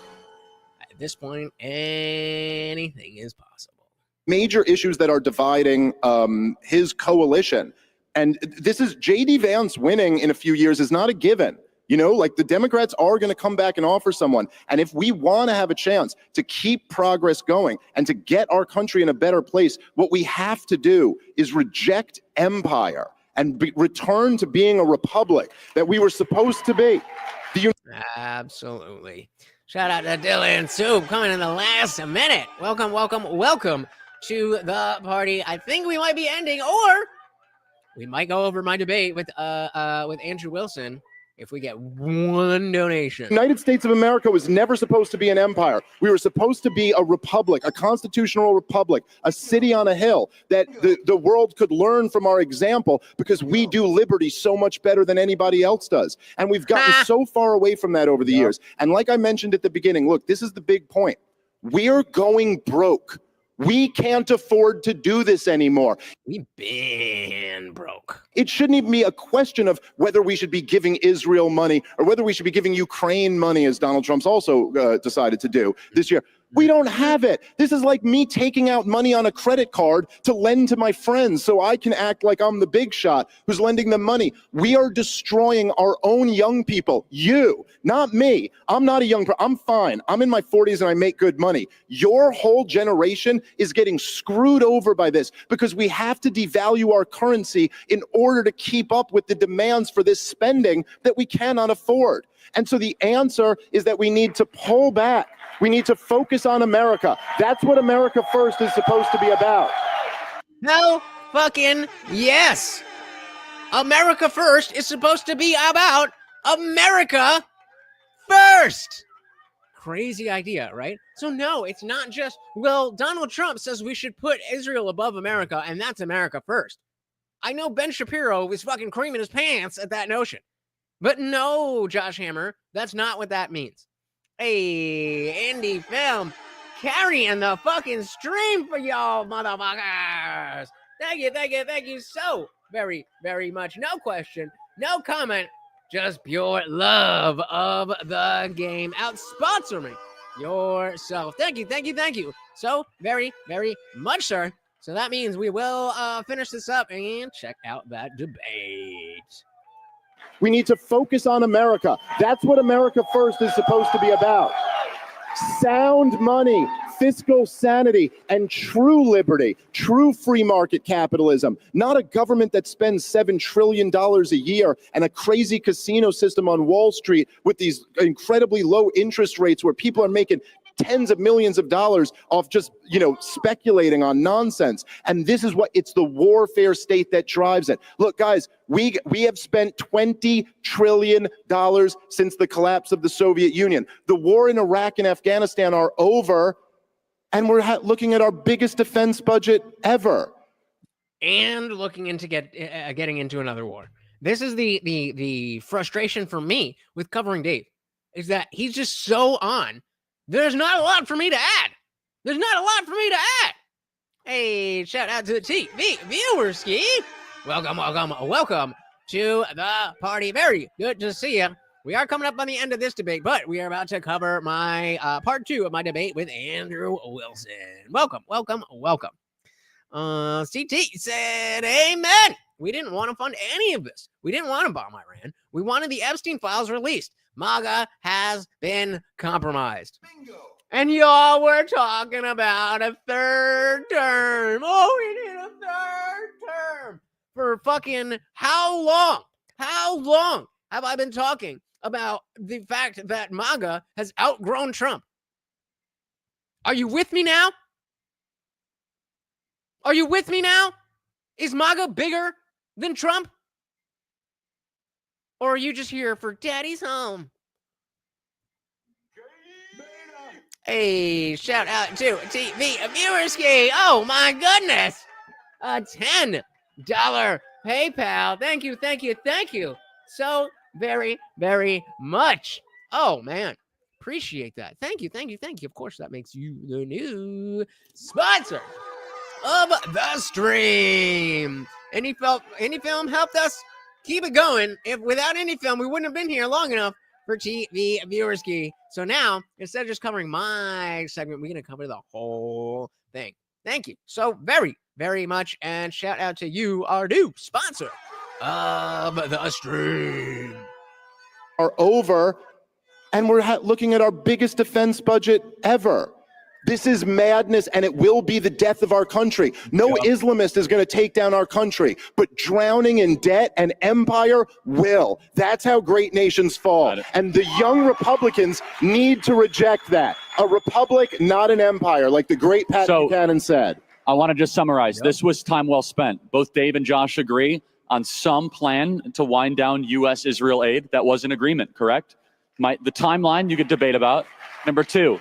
They both say every human's made in the image of God, and we should not trivialize when, people are killed. Also, I think we all agreed October 7th was awful. It was terrible and should be talked about. And that's what I'm saying, TV. I think we already have. I think as soon as what I don't have a specific point in time, but certainly sometime within the Biden administration, it was seen that, okay, we can be MAGA without Trump being the president. We were still MAGA the whole time. Now, of course, there was the notion that Trump was going to get back into office. But as we're seeing, as strong as those first 100 days were, Trump 2.0 is just a fucking politician. He's a good politician. And he's got some good ideas and gets some good shit done. But he is just a politician. We have outgrown that man. We do not need him. And he's starting to hurt the MAGA movement. Now, am I saying I'm done with Trump? Fuck him. No. But if we continue on this trajectory, I definitely will be. I didn't ever think I would be an ever-Trumper. But it's not out of the cards. Are killed. Also, I think we all agreed October 7th was awful. It was terrible and should be talked about more, and it needs to be. As soon as they tried to kill Trump, we outgrew him, maybe out of necessity, because he is only human. Well, goddamn. That makes a shit ton of sense. And again, we were able to realize, okay, yes, we want this guy. We like this guy.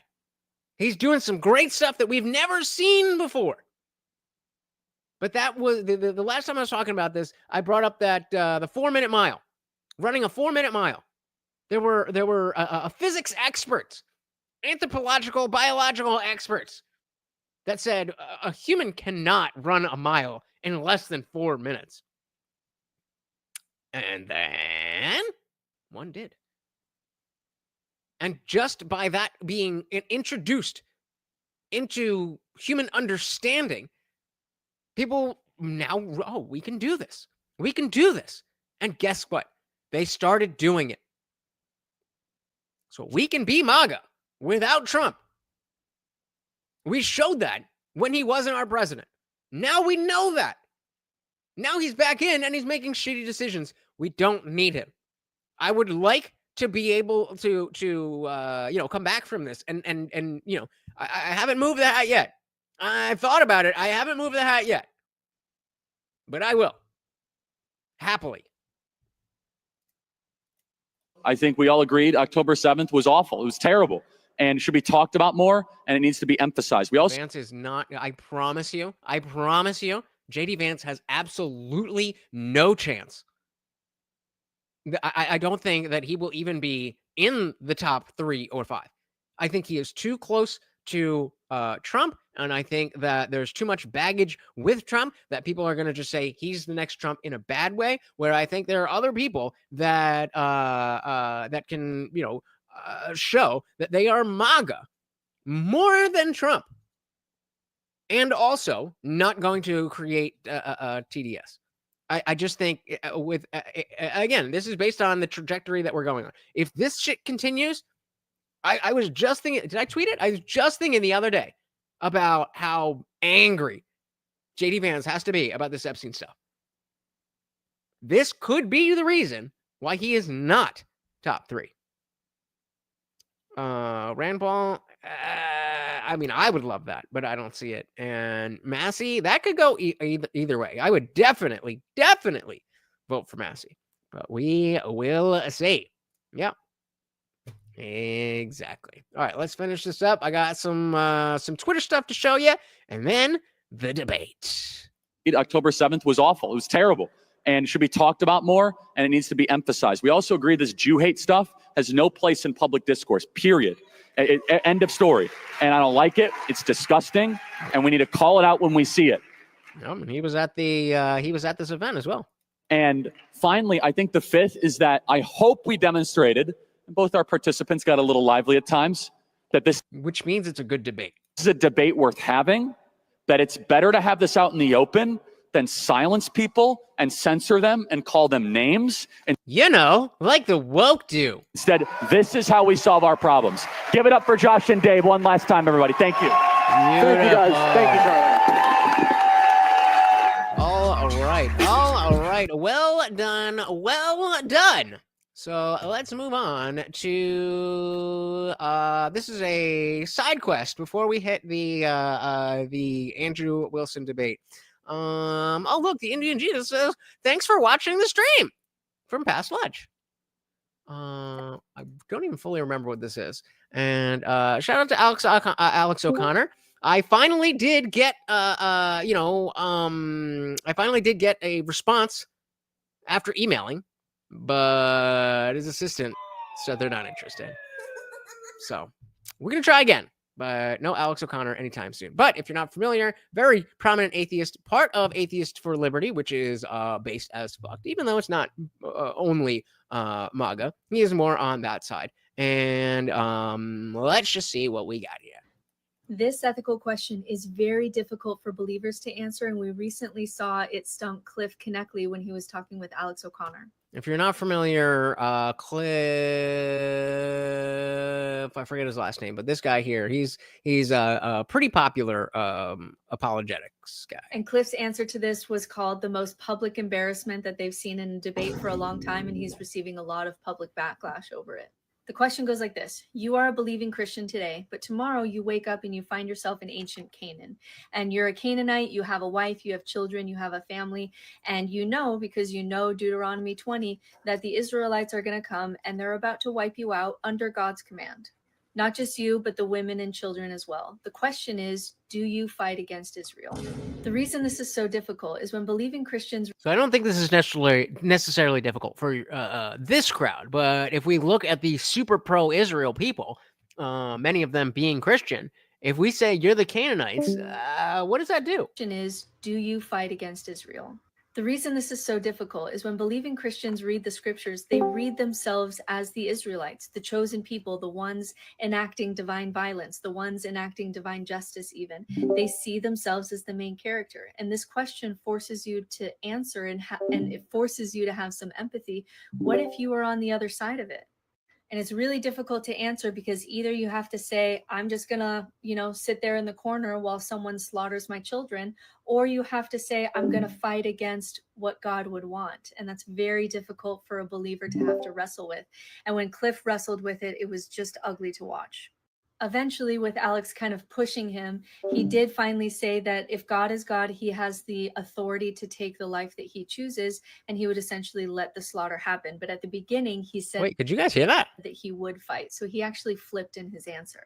And the problem, of course, is that this justifies any kind of violence if you believe that God is on your side. So Alex pushes back and says, what if we applied this to modern times?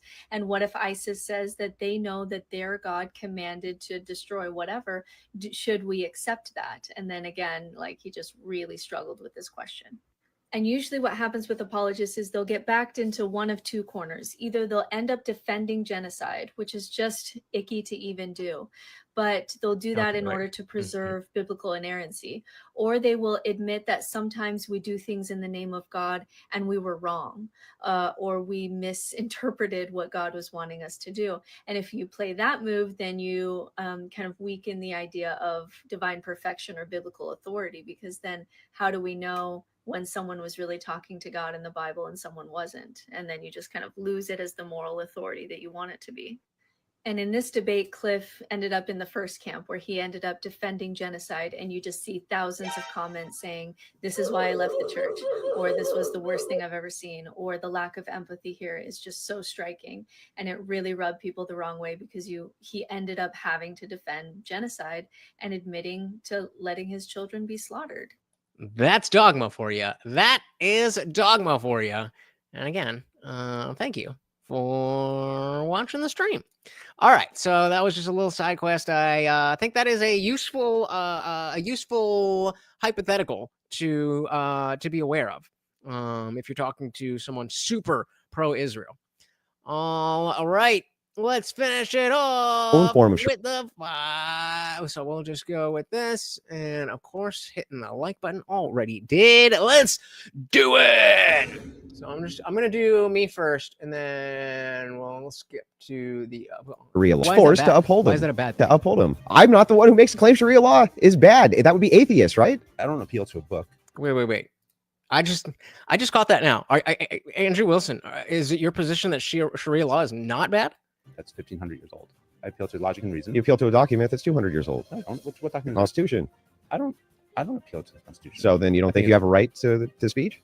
It's all arbitrary, though. I think whether it's coming from a Christian side or a so secular if it's side, all arbitrary, right, then why can't I get a bunch of men together with machine guns to go and enforce my ethics? If you can get a bunch of men with machine guns to come enforce my rights. I mean, again, I agree with you. We could do that. I think we would agree that's probably not the best way to handle it. I'm not sure that I would agree that it's not the best way to handle it.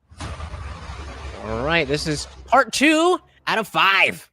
So we got 3 more coming, and there was a few with his wife as well. So I think they're going to be doing that. I'm the host of the Crucible, popular entertainment channel on YouTube.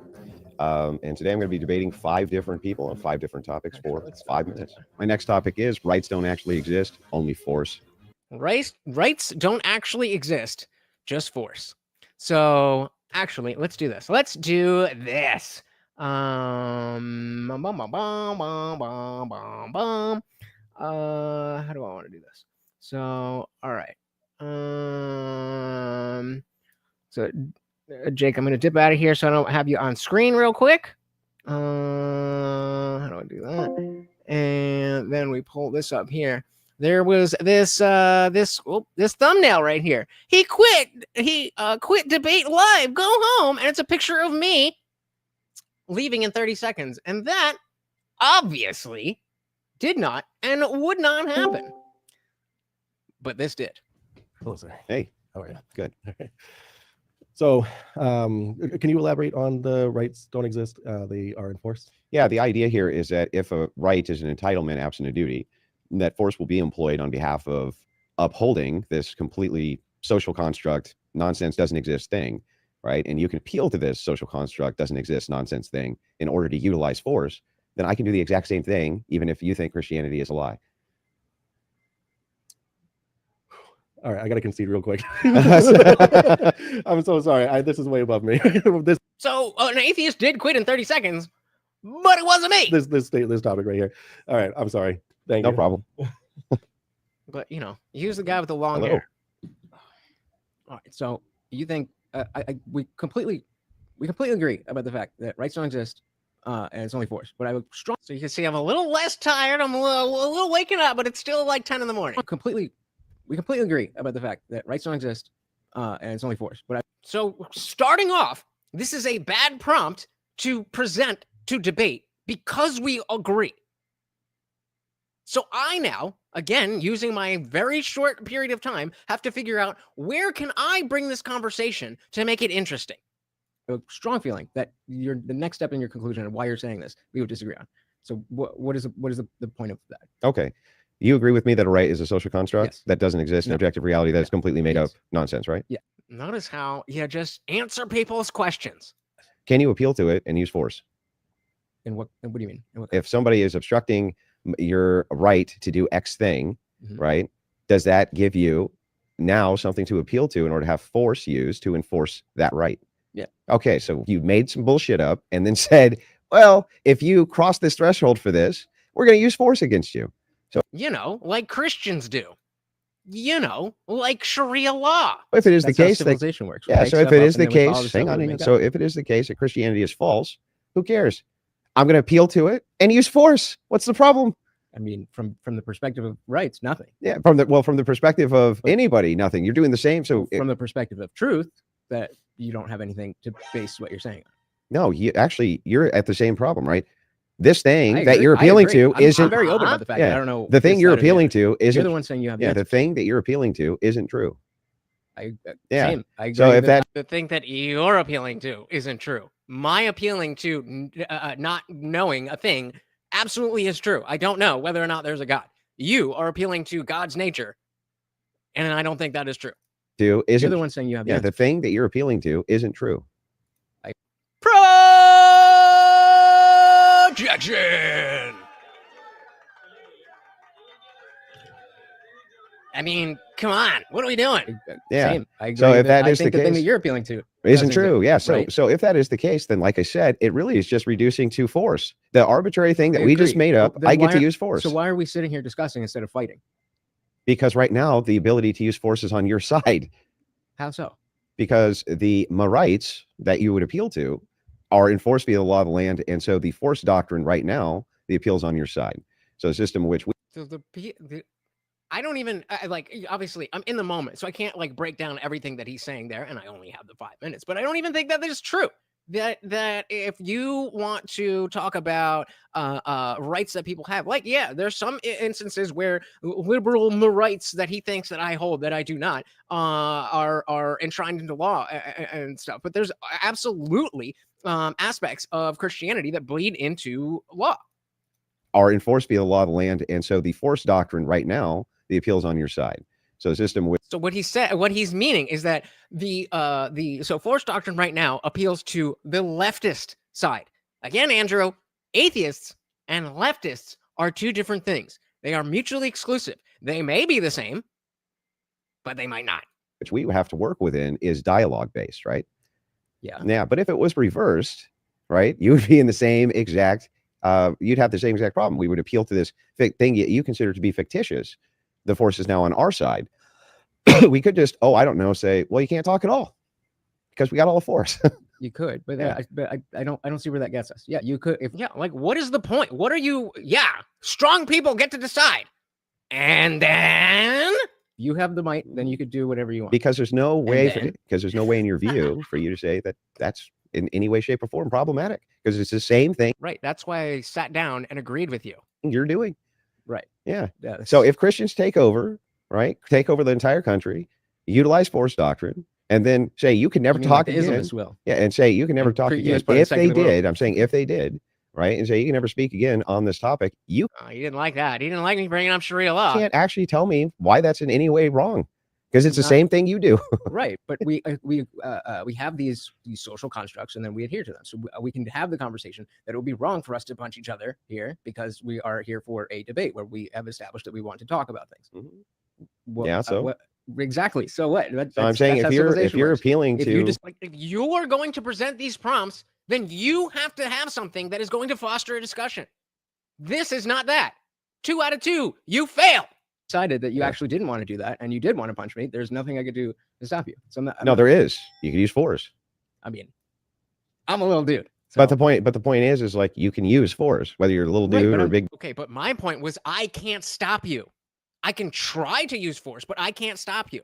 So where does that get us in terms of Christian versus atheist? I'm a little dude. But the point is like you can use force, whether you're a little Right, dude but or a I'm- big dude But or. I'm saying outside of that, I agree with you. There I'm is no not outside of understand- that. I'm not right. I agree with you. That's why Yeah. I'm not understanding why this is a. Because what I'm useful thing to saying talk is about. that for when atheists say Christians shouldn't be in power because of my rights, No, when leftists say that Christians shouldn't be in power because of my rights.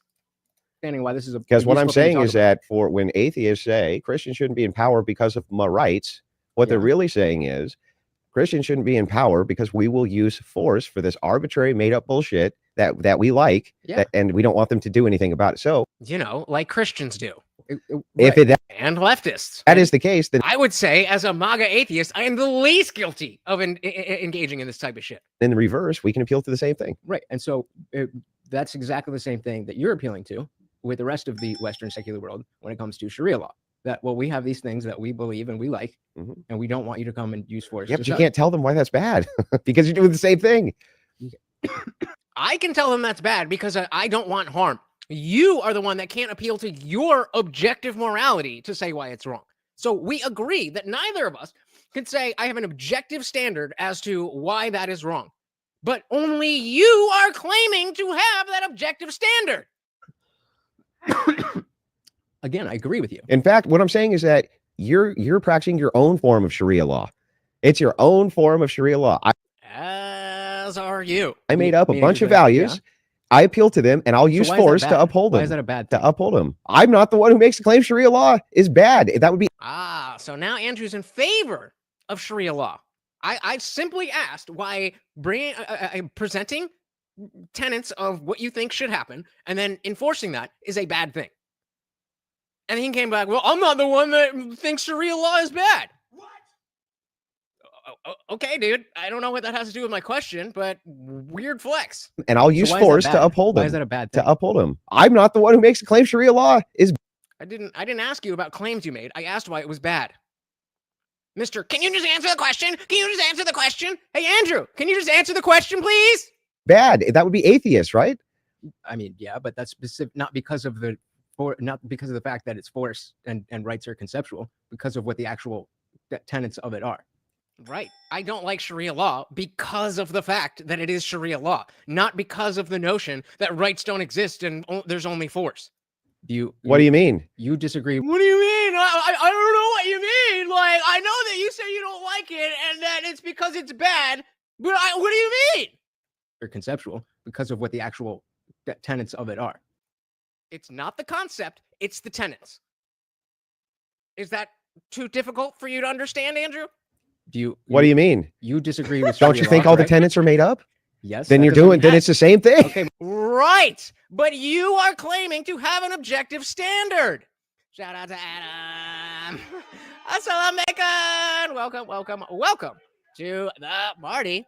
I'm said a little lost on this whole confusing prompt, but does this not apply to the Constitution and force that should be applied to uphold it? Bingo. Yes, it does, making it a very stupid prompt for an atheist and a Christian to debate. Instead of something like, I don't know, God exists, or people should follow the Bible. No, rights don't exist. There's only force. We agree, but let's argue because I gotta own the atheist. What do you mean? You disagree with? Don't you think all the tenets are made up? Yes. Then then it's the same thing. Okay, but if I made up that Spider-Man has the best suit is yellow, yeah, I still made that. You could agree or disagree with that. So what? So they made up a thing. So what? So what? The point is that just because I made up a thing doesn't mean that that is the only thing that can exist. And so, going back to your prompt, we agree that he who has the might is right. Like Matthew said, whoever has the most force possible will always make the rules. The best suit is yellow. Yeah. I still made that. You could agree or disagree with that.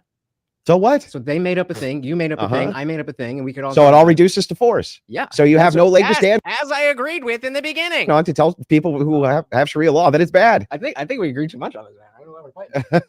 I absolutely do. I mean, obviously, you know, the time ran out. So I would have said, yes, I absolutely do have reasons. They're just not dogmatic reasons. They are scientific reasons. They are logical reasons. Hey, this stuff harms people. Therefore, I don't want it to be done. That is my reason. And you can agree or disagree with that reason. But to act like there is no reason is stupid. 0-4-2, Andrew Wilson versus the Indian Jesus. Nice try. I'm sure that Jake Rattlesnake will skip this video as well, but we will see you for part 3, hopefully coming out within the next 2 weeks. Like, subscribe, all of that stuff. I have been the Indian Jesus. Thank you so very much. I am here. I am the Indian Jesus. Thank you so very much for coming here. Please hit that like and subscribe. I am here to resurrect the second coming of common sense. Until next time, we are out of here. Peace. All right, that was just for the clip. But yeah, just again, we have a bad prompt. What was the first one? I don't even remember what it was, but it's just bad prompts. Bad prompts. What do you mean? What do you mean? Yeah, like I just told you what I mean. So I feel bad with our new member Jake hanging out alone in the after party. So I think what we are going to do is, because I do want to do a stream with all of covering this in full. So I'm going to save the rest of that until we do that. And it is time for the after party. We got some stuff to talk about. So I hope to see you there, guys. If you are new here, please, like I said before, please do hit that subscribe. I'm live every Monday, Wednesday, Friday, 8 p.m. Eastern, and sometimes whenever I feel like it. Hit that bell. You might get a notification. We know that YouTube sucks with those, but it might help. Once again, guys, this is Morty, and I have been your host, Lutch, aka the Indian Jesus, here to resurrect the second coming of common sense. Let's give a big shout out to Indie Film for the 2, and then another 2, and of course, our boy, the sponsor of the stream, the Viewerski, giving his sponsor spot to Morty. Thank you so very much, guys. Head over to the after party. I want to chat with you. You don't have to cam up, but I just want to chat with you. Thank you so very much. Once again, guys, Morty, Lutch, here to resurrect the second coming of common sense. Until next time, we are out of here. Peace.